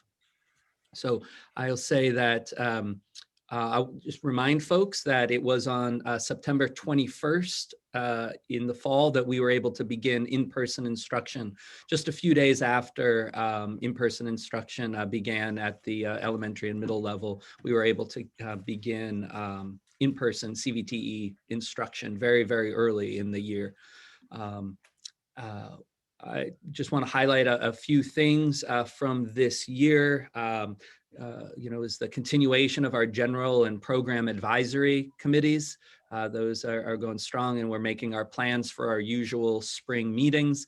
And the program advisory boards, we're actually planning on meeting in person, you know, because we can distance in the shop areas and so on. So getting them in there and seeing what we've been doing. And some of what we've been doing is really related to some innovations because of, you know, because of COVID-19. So I'm just going to highlight a few of those, which would include in the auto shop, cars donated to replace the public bringing in cars to work on. We've had cars donated. I can, you know, show you more about that, get some pictures of what the kids are working on right now. So that's been getting those donations.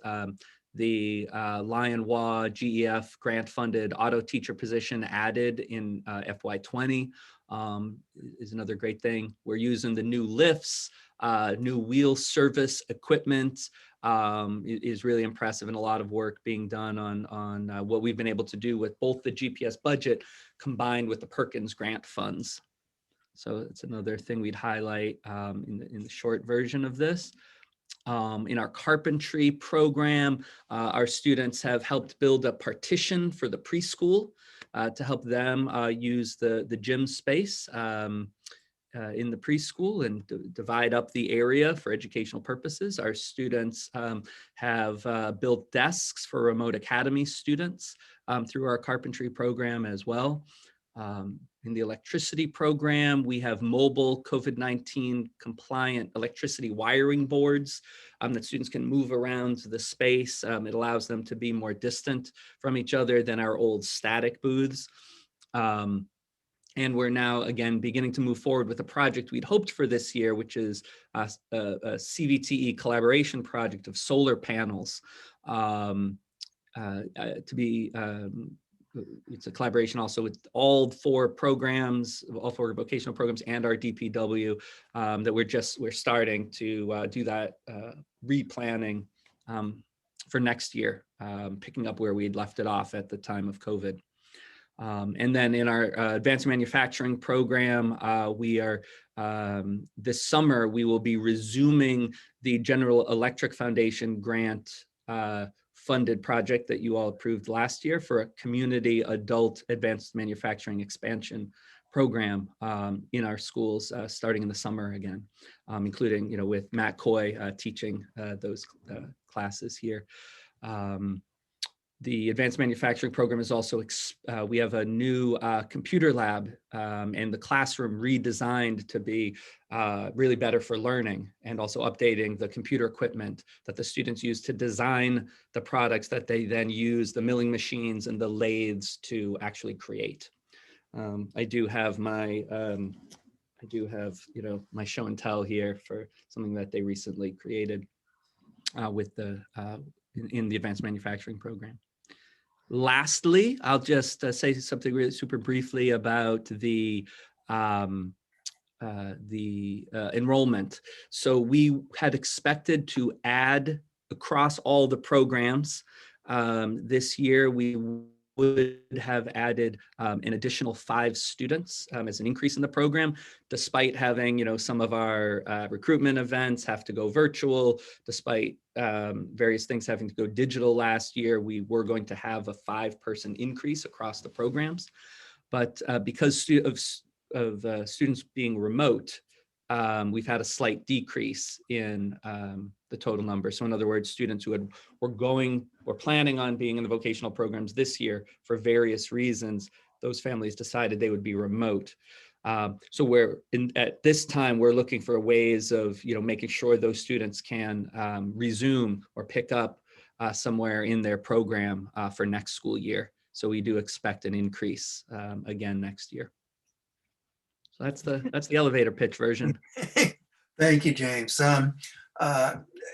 When you come back in a couple of weeks to follow up on this, I think the committee probably would like to hear about plans for expanding this program into other areas. I know there's some talk about that, and I think the community is very interested in that as well. Great. Yeah, sure thing. Okay, so thank you.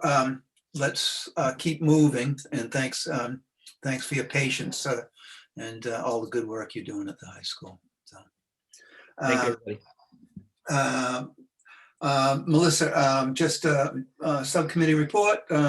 You had a personnel subcommittee last week. Would you like to just give us the elevator pitch on that? Absolutely. So it was a joint GTA negotiating team school committee subcommittee meeting with the personnel subcommittee meeting. So the majority of our meeting was in executive session discussing executive session matters. But in public session, the discussion involved creating a job description for a finance director, which is a mid-level management position for that office. It's a new position. So we developed a job description that will come to the committee probably at our next meeting. We referred it to BNF for to discuss a salary to go along with this before we bring it to the full committee.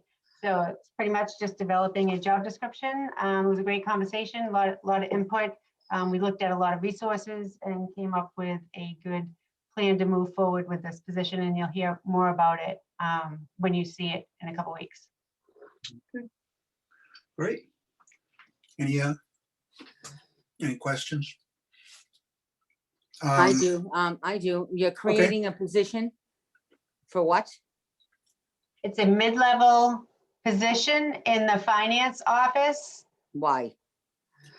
Because we find it necessary. We did some research in the city as a whole and looked at the structure of other departments and felt this position was necessary. So all of a sudden during COVID, we have no money and we don't have all this stuff. You decided that you need it now after all these years, we haven't had one? So this has been in the works. Probably we actually discussed it in June of last year. This has been in the works for before COVID. It wasn't a decision that was made after COVID. It's just taken a long time because we are trying to be respectful to our budget and the circumstances surrounding COVID and how it impacts our district. So you never had this position. I don't understand why it needs to be created. There's been some conversation about the responsibilities that would go with this position, that it would be a position that's not in a union. Yeah, you're talking about management, you're talking about finances. I mean, what's the responsibility? I have to see this whole job description because. No, you will. You will. Yeah. In a couple of weeks, we're going to put it before, the whole committee hasn't seen it yet either. If you Okay. watch the Zoom meeting, you'll see us developing it, but it hasn't come to the full committee as a whole yet. We haven't had the full conversation yet, and we welcome these type of conversations when that happens. Okay, all right, Okay. thank you. You're welcome. Okay. All right. Next order of item is the action, and we need to approve budget for FY '22 for the public hearing. I don't know whether Ben or Gary wants to. So I can take this and Gary can fill in. So I can show, it's in your It's in your packet. packet, but let me show it just so I can talk it through for folks. It's not new information. It's just, we revised the presentation of it based on, can you see, is that large enough to see? No? Yep. How about that? That's better. So my understanding of the budget you need to vote on is this summary budget. No numbers have changed since we showed it to you 2 weeks ago and presented it. The input we got was to subtotal the budget after all the primary cost areas here before we showed the increase, included the increase on health insurance. So we've done that, and so that's the way it's different from what you've seen before. Excuse me, Ben, you only have 1.89% in that budget. You know, it went up 5 point something. I'm not. We all got notification when it went up 5.8%. So we're gonna have to discuss that. Sure. You don't have enough in No, the budget on that. That's how much the budget goes up if healthcare was not part of our budget, So 1.89%. let me just explain a little more. We'll get to health insurance in a moment and we can explain that, okay? But just wanted to show folks how much our budget goes up without health insurance costs, okay? A total of $724,000, which is equal to 1.89% increase from last year, okay? When you include health insurance, and Gary, can you help me remember what we've estimated? I think we've estimated 8% increase on healthcare. Can you just help us remember that? Yes, that's correct. So yep, go ahead. So the health insurance goes up approximately 8%. And then when you add that to the total of the other cost, that brings the total increase to a total budget of $45,638,000. That represents a 2.82% overall, which is a $1.250,000 increase over last year, which is the same increase we had from the prior year, from FY20 to FY21. So this is consistent with years past. And health insurance is predicated based upon health claims. And we just got information that it's has gone up about 7 to 8%. We'll get the exact numbers when we find out what the percentage increases were per plan.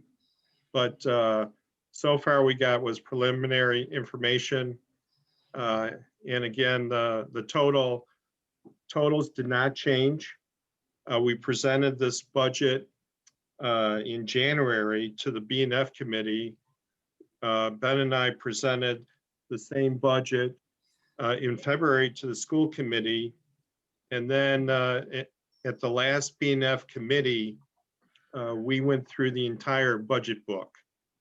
And those budget books will be available, all the supporting material at the City Hall, at the library, at the district office, and online. And this is the purposes of this action item is to approve the budget only for purposes of presenting the information at a public hearing to be held on April 7th. We're gonna, as required by law, we'll publicize this information in the Gloucester News, and then we'll hold the public hearing, and that's one more step in the long process of approving the final budget in June. So, any questions that I may answer for you? Is there a new position in that budget? The new position hasn't been finalized, and so it's not in this budget as per se. Any changes that we make, we'll present the changes at a later school committee meeting and a B&F committee meeting, and also present a finalized budget at the City Hall, at the city's B&F committee as well. So this is still a work in process. and we're just moving along according to plan.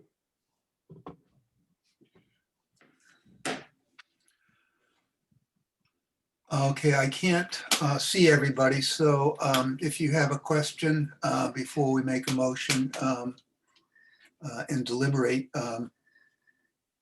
just speak up. I can see everybody now. I'll fix that, Ben, thanks. If there's no more questions about the substance, you want to make a motion, Melissa? No? I can Jill? make a, I can make a Yeah, motion. No, I can. I was just surprised you picked me. That's all. I don't Like, know. You're the first person I saw. I'll I'm make gonna, the, I'm gonna defer it to Kathy. thank you. Kathy will do it. Okay, I make a motion that we approve the proposed fiscal year 2022 budget for public hearing as presented. Second. Okay, is there any discussion? Can I ask a question just to clarify? In our packet, it says that the public hearing is a BNF meeting. Is this going to a full school committee public hearing? It should be full school committee, yes. Okay, thank you. Anything else? Okay, seeing none. Maria, could we have a roll call vote? Kathy Clancy, Yes, Mr. Favazza, Yes. Chairman Pope, Yes. Ms. Prince, Yes. Mayor Taken, Present. Ms. Watson, Yes. and Ms. Weason. Yes. Okay, it carries 6 in favor and 1 present. Thank you very much. And we'll move on to the next item, which is the calendar for the school year 2021-22.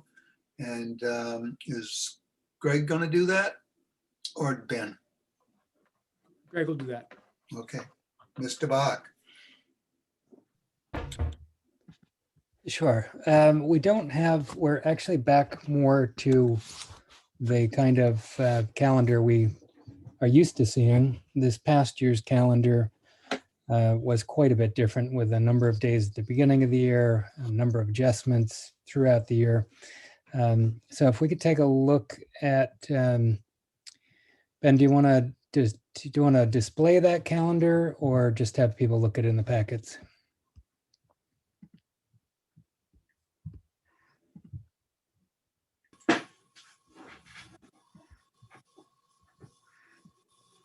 If you keep talking, I will Okay. get it and display it. Okay, no problem. So just to orient you to the most significant change, we're looking at a start date of August 30th with a first student day of August 31st. The first week follows what is our usual pattern. Then we have Labor Day weekend. And then what is different, typically in September, there has been a half day at the elementary school for professional development. That has been a building-based day at the elementary schools, and that's been usually within the first 2 to 3 weeks of school.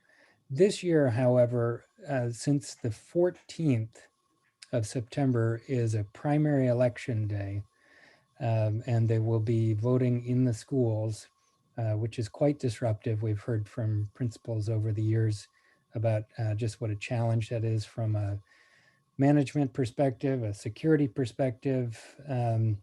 And so we took a look at the 2 days like that. The November election day is typically has been a professional development day on November 2nd.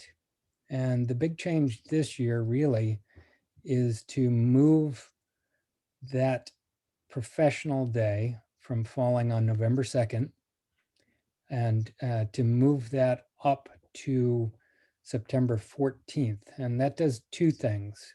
Number one, it allows us to move our biggest professional development day, full day, up closer to the beginning of the school year. It's timely for training and the adoption of any new program. We are budgeting for example, new math program. Actually, it's not a new math program. It is an update and a revision of the current math program, but there is some professional development that is involved with that. And it'd be really helpful to have something like that up at the beginning of the year.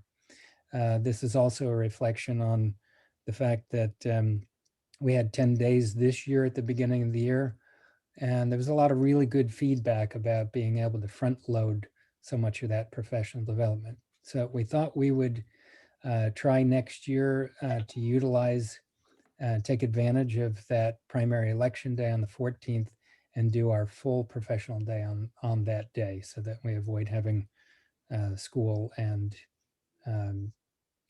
voting going on at the same time. That's the really most significant change. If we go down through the months, October has our typical half early release day for professional development, usually falls within the first week of October. Then we have the Columbus Day and then parent conferences. Those are really unchanged. Those are typically when they fall in the third and fourth weeks of October. November would still have no school on November 2nd. There just would not be a professional development day on that day. Veterans Day and then Thanksgiving, those days are unchanged. December is traditional to have a professional development early release. And then the way that the dates fall, we would be taking, it's a bit of a shorter Christmas break, or winter break. And that would be a half day on Thursday, the 23rd. And then the 24th is off as well as the following week. Returning on January 3rd, the Monday, the January 3rd.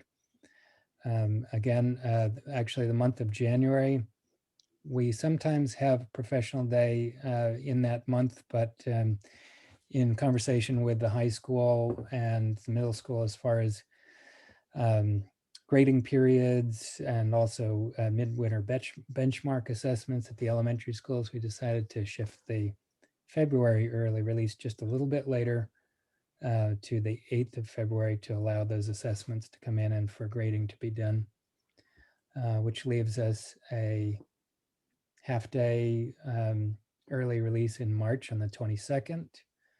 And the February and April vacations are typical in the third week.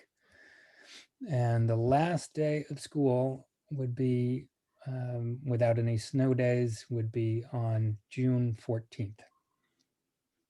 So again, it's more of a return to a standard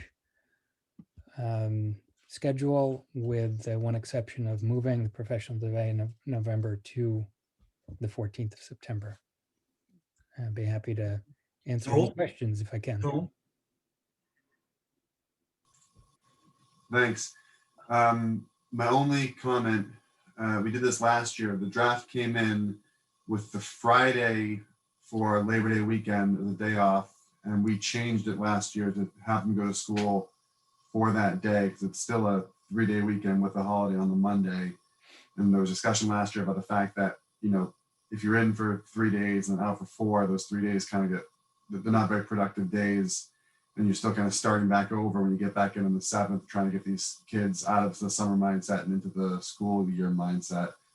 And so I'd be willing to, again, take that we have now the day off on the 3rd of September and make that a school day. So they have a 4-day week to start, out for 3 days, back for 4. So it's, you know, more of a reintroduction into school year thinking and less of a prolonged summer thinking. Mm-hmm.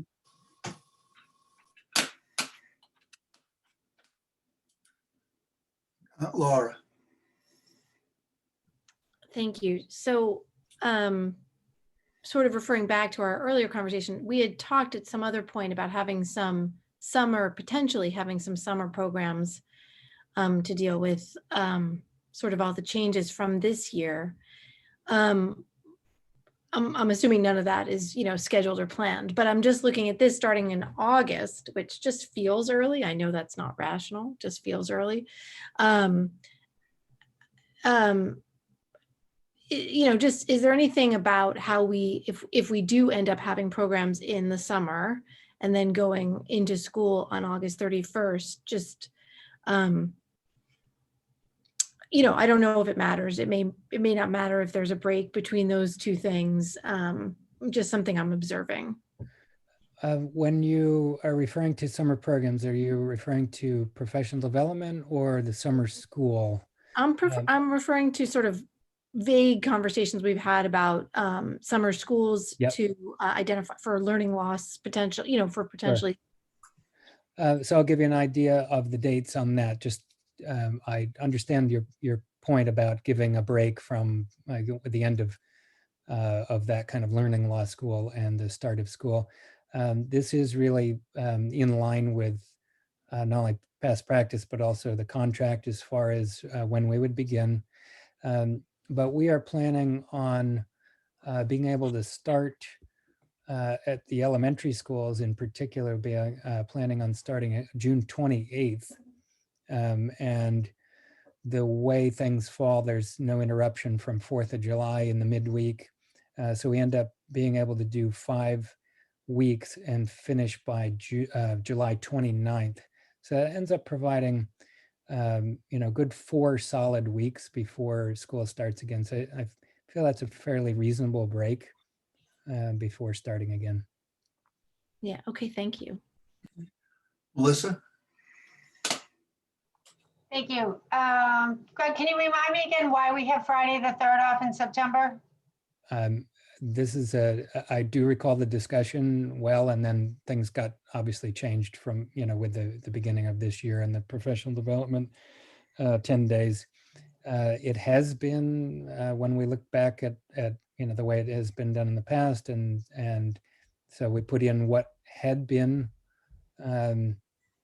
typical practice. And if the school committee would like to have that Friday, it's a very easy change, and that would adjust the June 13th would then become the last day of school. And if I'm directed, it's no problem. I can make that change very easily. So there's nothing in the GTA contract that says. Oh, you know what? I need to. I'm glad you mentioned that, because I think that is one of the things that we looked at. And then it didn't, the beginning of the year was dominated by the 10 days off and their whole redesign of the schedule. But I do believe we actually did look at the contract, Ben, and I think there is language about that. I can pull that up right now. No, I'm looking at it right now. Okay. There definitely is. I mean, I can, if I'm reading this properly, it says that if the teacher work year starts before Labor Day, then they're not required to work on the Friday before Labor Day weekend. Okay. Oops. I withdraw my suggestion from last year. So huge thanks to Rachel Rex on that, just so you all know. Wait. And the superintendent was on top of it too, just for the record. Yeah, to the fact. I'm going to give Rachel the credit here, Ben, although we know we always give you credit. But so that solves that issue. But my question is, why are we not having school professional development on the 2nd of November instead of change the December 7th to November 2nd? Does that make sense? So that those are the December 7th is it's an early release, whereas the November 2nd is a full day. Right. So we wouldn't bring teachers in without students. I'm just trying to think, why would we have an extra early release? Because I mean, I know they count as full days even on an early release, but as someone who advocates to have their kids in school as much as possible, it seems to me December has so many days off with the vacations already. So in my mind, it makes sense to have professional development on the 2nd, and that way we don't need an early release on the 7th. If you have professional development on the 2nd, you're adding another work day. Yeah, it's an early release on the 7th. Right, so and we part would of the get reg- out a day earlier at the end. Are you Right. saying having school on the 7th, on November 2nd? No, absolutely not. Having the teachers do professional development on that day so that we don't have to have an early release in December for them to do it. Melissa, the problem is we have 2 election days. Right, no, I We have the understand. primary and we only have 1 day where we pay the teachers for a full day of professional development. So we can't fill both of them with full days of Oh, professional full days, development. okay, I get And it. Melissa, we actually did reduce by moving it to the 14th, that elementary early release day that had typically been there gets taken care of. So we've actually reduced the number of early Okay. release days over the prior calendar. Thank you, I appreciate that. Thank you. Kathy, you had your hand up, but you took it down. It was just that Melissa just asked the same question. Okay. I was gonna ask. All right. Anybody else? Anything else before we vote on this? Okay. So we did not change anything. So I'll make a motion that we approve the 2021-2022 school calendar as presented. Second. Is there any discussion? Okay. First, I want to apologize again for suggesting an amendment that would be in violation of our contractual obligations. I will be glad that was cleared up before we took a vote. Thank you. Yeah, COVID saved you from last year, I guess. All right. All right, Maria, could we have a roll call vote? Kathy Clancy, Yes. Mr. Favazza, Yes. Chairman Pope, Yes. Ms. Prince, Yes. Mayor Taken, Yes. Ms. Watson, Yes. and Ms. Weason. Yes. Okay, thank you very much. It passes unanimously, and we're going to move on to discussions. And the first one up is returning to in-person school committee meetings. With the guidance that we've been getting from the governor, it would appear that the potential of returning to in-person school committee meetings may arise sometime in April. And I just wanted to put it out tonight that we start thinking about this. I'm not looking for any sort of decisions, but as I said earlier, we had almost 62 people participating this evening. So there's 2 different considerations: the need to be back in person, as well as the fact that we've got much greater participation. So it's just a discussion. Joel? Sure. I think that, the difference between whether we can and whether we should are different. And I think that, we're desperate to get back in the classroom because it's a markedly better experience for students when they're in a classroom. But I'm curious if we're not having a markedly better experience in what we're doing now. And, is there a benefit to the community in keeping it like this? Is there a benefit to us in keeping it like this? Or is it, are we more productive in person? So I don't have the answer to that, but, again, I wouldn't want to tie it to, the students are going back, we should go back. I'm not looking to not go back or go back for safety reasons. I think we can do either safely, but I am curious as far as how the community is better served and whether our productivity goes up or down by getting back in there, being masked and, stuff. Yeah, I agree. I did invite Grant Harris here tonight. As you'll remember, earlier this year, we approved the expenditure of about $3,000, I think, to buy equipment that would allow us to do a hybrid sort of model where we were partially in person but still retain some of the Zoom capacity. So before we continue this conversation, I think we ought to let Grant give us an update on whether that will work, whether it's a possibility. Okay, I could do that. It is a possibility. Obviously, due to the reconfiguration of the space at the preschool, I don't believe we're going to be able to meet in the current location. I believe we discussed about possibly using the library or the one of the other locations, another room within the high school, which the equipment's been ordered. It should be here shortly, actually. A lot of the items were actually back ordered. Obviously, everyone's buying video conference equipment during this pandemic. So the equipment will be in and it most certainly will be viable. I'm just not sure what the committee's sort of, how do you feel?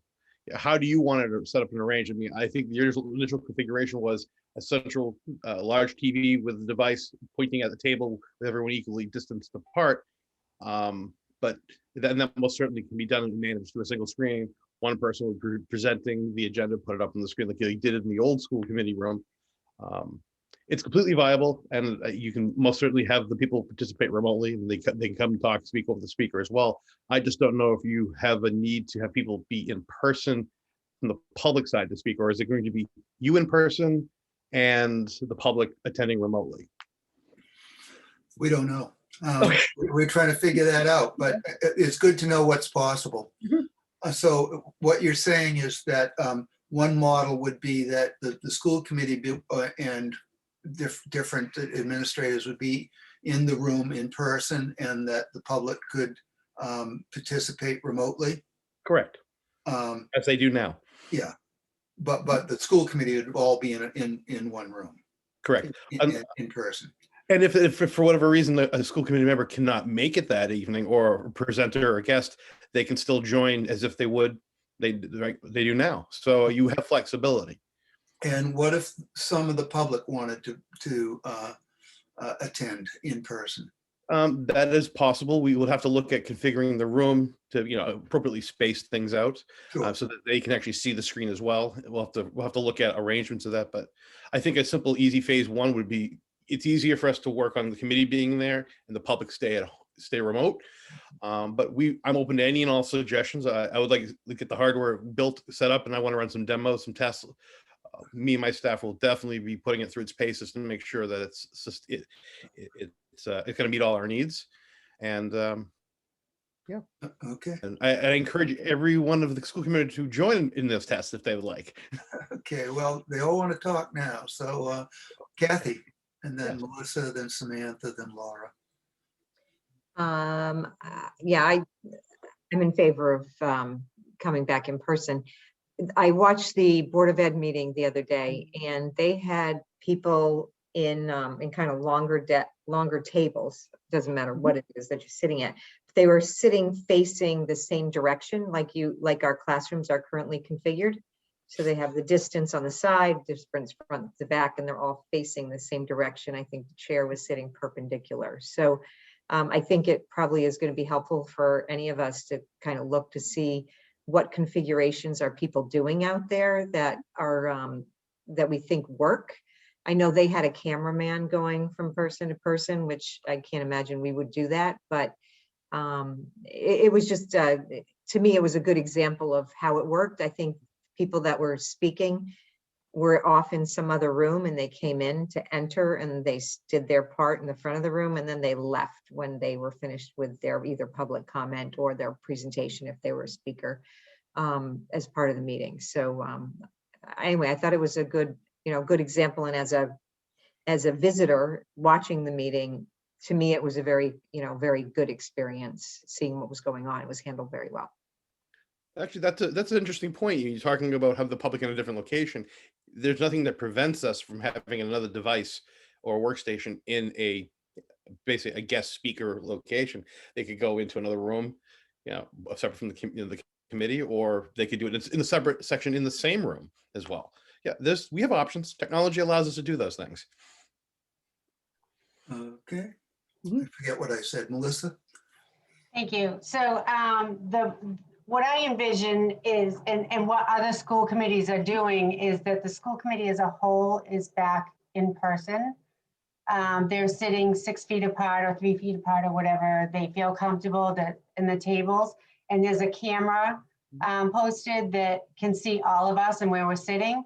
If you remember, we used to have our meetings televised from City Hall live. So this is how I envisioned this happening, with the exception of maybe taking public comment from the public right now. I believe the gathering rule is 25, and we'll have to run all this through Karen Carroll, I'm sure, on the Board of Health before we make the final decision.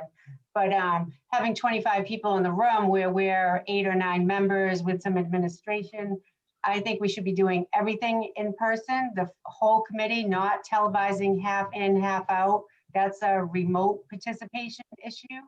I think the full committee should be there. However, have Zoom for the public at home to do public comment, but presenters in person.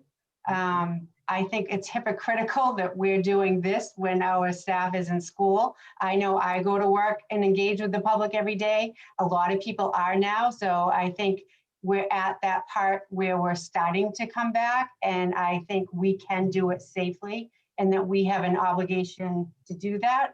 I think we'd have to look at the open meeting law type of situation if we are going to decide that some school committee members can be home and just Zoom in. I can't imagine the semantics of trying to run a meeting, having half a committee member on Zoom and the rest in a room. To me, that seems complicated and can create problems as far as discussion wise. We are a small group. We have plenty of spaces in the school that we could set up safely. So that's what I would like to see, and that's what I strongly advocate for as soon as possible, just like getting back in person to negotiate our contracts. You know, I mean, we're at that point where we're coming back. You know, we're going back full-time as a state on April 5th. That's only a couple weeks away. I believe firmly that we as a committee, all members should be in person. However, keeping the public engaged by having that live feed like we used to have at City Hall makes absolute sense. Okay. Samantha? Thank you. So I'm in favor of going back in person. In fact, I'm really looking forward to it. Reason to get out of the house. But I don't want to limit access to the community. I think that we've been able to open up our meetings to the greater community, especially parents who can't really make a 7 o'clock meeting. I think that's who we want to be watching our meetings, are the parents, and 7 o'clock is tough with kids. So I think we need to continue to have that remote access, I hope, forever. I think that is a good silver lining that's come out of this that I hope we can continue. So Grant, thank you for your work on that. You're welcome. Laura? So I agree. I think we should be in person. 2 things. I don't think it's hypocritical that we've been doing this on Zoom. I think we've been doing our best here. And Grant has been looking into getting us the technology to allow access to our meetings if we're in person. So I feel like, you know, we've been doing our best with a difficult situation, and it's been a real silver lining that so many people have been able to participate. I think there's a real question, and you alluded to this, Grant, of I think we should be there. I think, and I think we have to figure out what the regulations are, because chances are most of the time, not many people will come, but if there's a hot button issue, you know, we're not gonna have like a bouncer, right? We're not gonna have someone at the door saying like, sorry, you're at 25, you know, that feels, you know, exclusive. So I think starting off with just us there, access to the public, oral communications, you know, from the public, being able to take feedback, you know, all the things that have been such a benefit here while we're in person would be what I would advocate for and where I would start. You make a very interesting point, because if you think about where we used to hold the meetings, the capacity was what, maybe 20, 30 people maximum. I mean, there's been public meetings that have been close to 500 attendees. I mean, that's our physical limit. I mean, the only places we have that could do that would be an auditorium. So as Mr. Pope had alluded to, that the participation from the public is so much greater. I mean, why would you want to restrict that? It's a phenomenal benefit to the community. Plus, we also have the recording, so it's available right away. So there's another benefit as well. Absolutely. Okay, so just for some people may remember this, or they may not, but this at Kairos, Studio 1623 has the capacity of broadcasting live, and but they don't have the capacity of getting live input from the residents. So it'd be interesting to look into whether there was some sort of way of working with that equipment, and in turn, mixing it with our equipment so that people could call in, but in general could watch it on cable TV live. I don't know. Okay, Joel. I think going back to 1623 would be a huge step back from the platform we're on right now. This way, anybody with an internet connection and a smartphone can watch these meetings. That you would have to have a cable subscription and only watch it live only, but not on demand afterward. I think would be a huge step back as far as accessibility. My only other question, and again, I don't think that I'm necessarily opposed to us coming back, is, like right now, where I'm sitting at least, I've got 2 monitors up. I've got a ton of ability to, as we're discussing issues, when presentations are coming through, they're crisp, they're clean, they're that I can see versus, straining your eyes to look at the big TV like we used to. And so I'm curious, are we going to be a more effective body back in person than we are right now?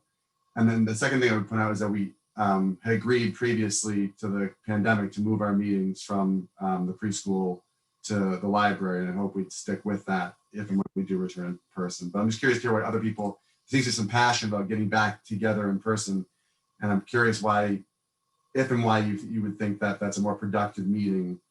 I guess it's a question to my colleagues. Okay. Samantha.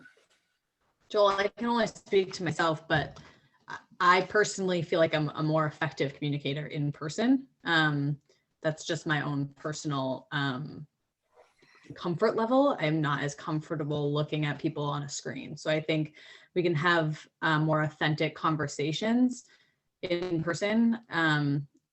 Laura and I also didn't really have the benefit of having many meetings in person. We've been doing this completely remote for most of the time. So it would be nice to see people in person and have that personal relationship again. Laura? And Joel, also an answer. I mean, I think there is also I don't think it's a productivity issue, but it's a modeling issue to show that we're in person in a room with each other.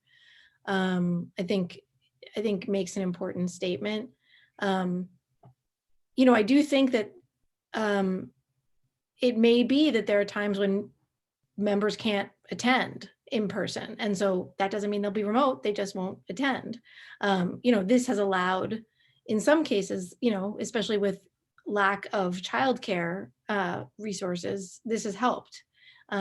So I think there's give and take, but I think overall it'd be good to be in person as a body and also as from a role model perspective.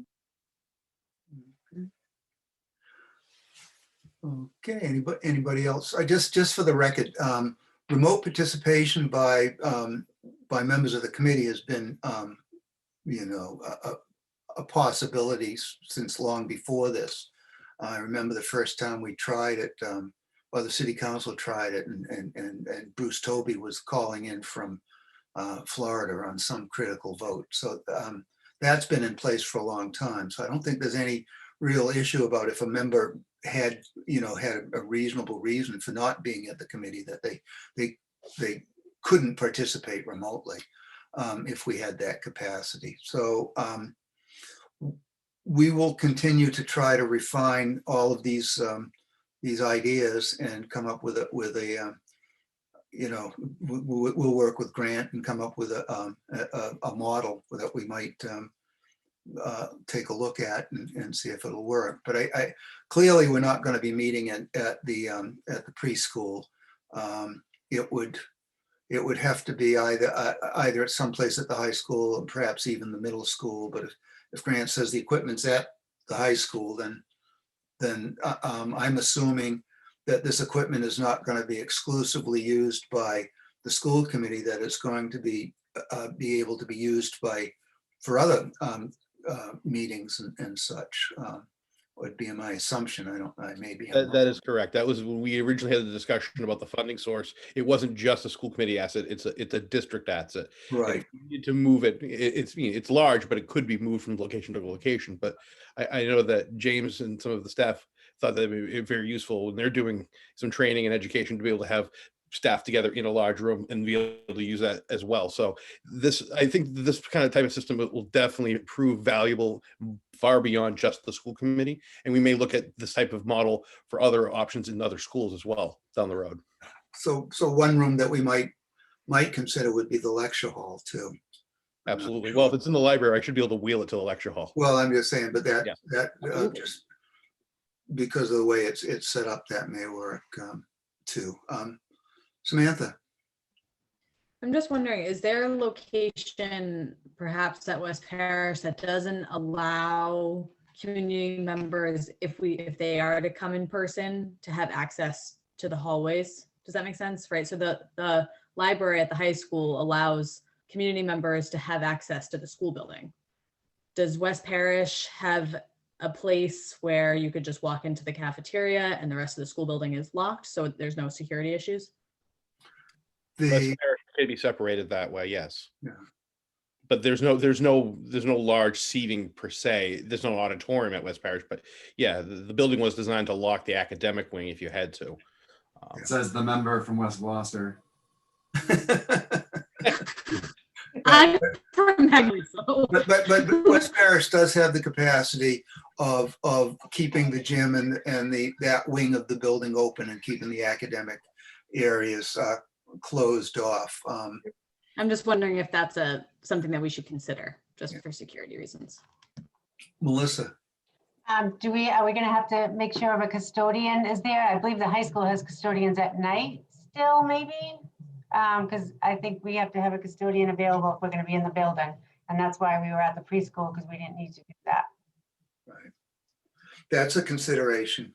There are probably some other considerations that we haven't even thought of yet. But so this is just a preliminary discussion and giving the administration and the rest of us some direction to work at, to approach.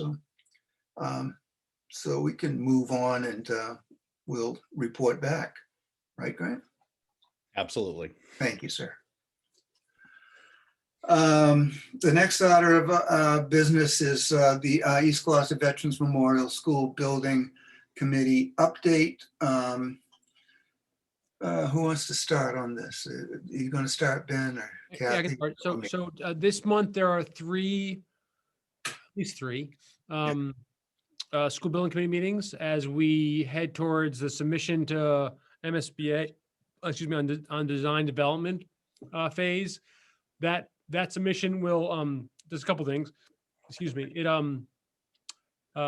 sort of a check-in that we're 60% done. Our design team is 60% done on the final development of the design documents. Design isn't changing; it's becoming more detailed because they need now architectural drawings that you can build something from, as opposed to just schematic drawings. So that's part of it. Also, the other very important piece of it is the cost estimates that they'll be doing this month, or doing now. They're already doing them, obviously. And reconciling that to make sure that at this point in the design development phase that the design continues to be on budget, as we make design decisions and just further develop the drawings of the building. I want to be clear. What I'm saying is the design's not changing. It's that it's becoming more detailed, more specific. for everything from, paint colors and soffits and, what's in a hallway, that sort of thing. But the design everyone's seen is essentially the same design. And then we'll reconcile those cost estimates too. Those are the two big pieces of it.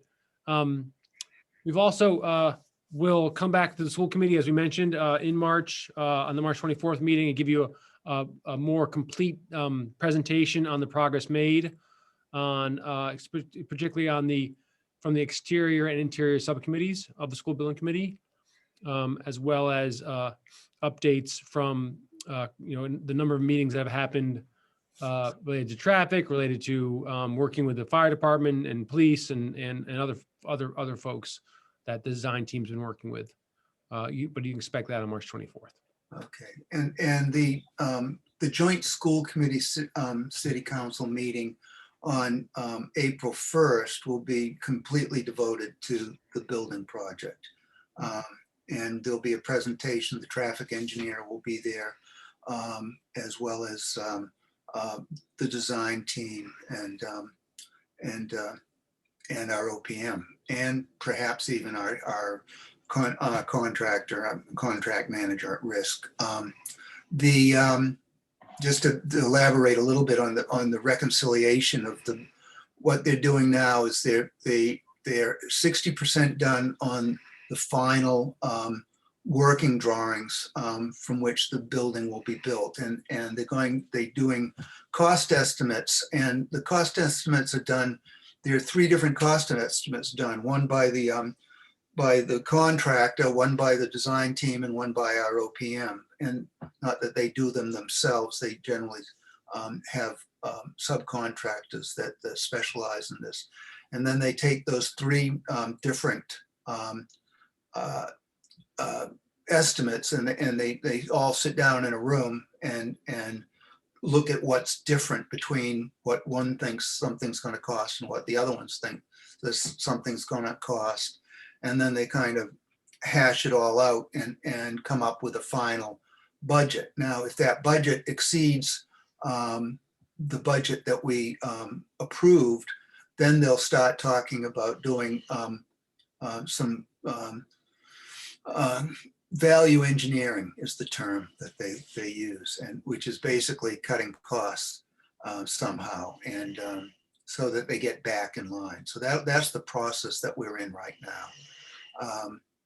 And there'll be a lot of other things that we'll be taking up. What help me with this, when we specify a particular product that's going to go into it, like the control systems for the heating systems that are compatible with all the other control systems we have in the city. Those kind of decisions, as opposed to just giving it a generic specification. So there's things like that are being talked about now, but that's why we're having so many meetings this month, is to in preparation for that design development submission at the end of the month. Kathy, anything to add to that? No, I just wanted to say we definitely continued conversations with Safe Routes to Schools. So that'll be part of information that will be coming forward as well as it relates to this project. Right. Okay, any questions? Okay, we're closing in on it. The MCAS letter that I referred to earlier, that we voted earlier, I signed it. It's been sent off. It's in your packet, just basically so you can see it and the public can see it. Is there anything else before we adjourn that anybody would like to bring up? Melissa? So I know there's a lot of talk, and there'll be continued talk about solutions for the new school and traffic and things like that. But I'm wondering, knowing that it is 2 years away still, and there's lots of time to talk about it, will there be conversations on the school side, like maybe through the program subcommittee, about doing staggered release times or start times or things like that? to help with the process. I mean, it just seems if we start talking about these things now and get feedback from the community, it might be helpful to see that the school committee is looking for solutions and not trying to have other people give us solutions.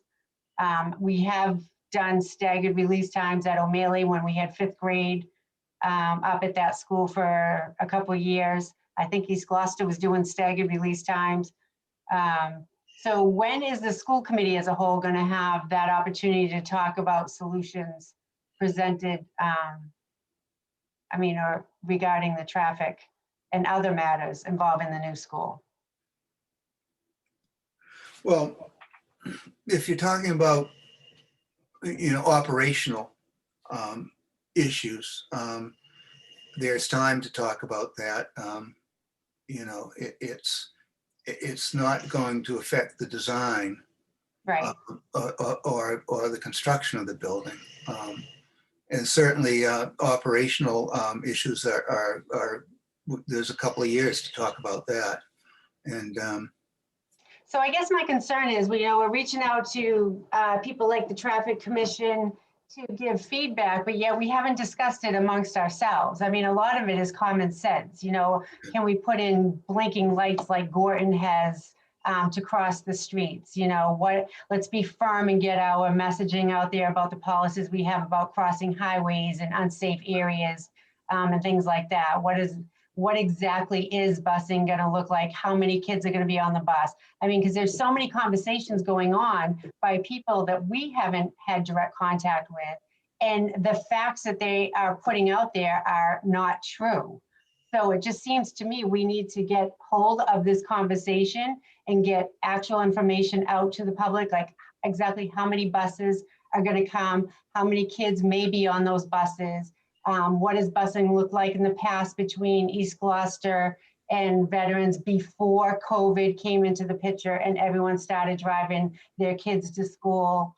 How we've done one ways for 20 minutes a day at East Gloucester, and it was very successful. I mean, we're not really trying to come up with new things. We can actually look to what we've been doing with other schools and try to incorporate those ideas now. And it just seems like if the school committee starts talking about it, we can keep control of the conversation so that everyone is talking the same facts. Because right now we're not, and there's a lot of drama out there. I mean, there's talk about kids dying, and that's concerning when you hear that.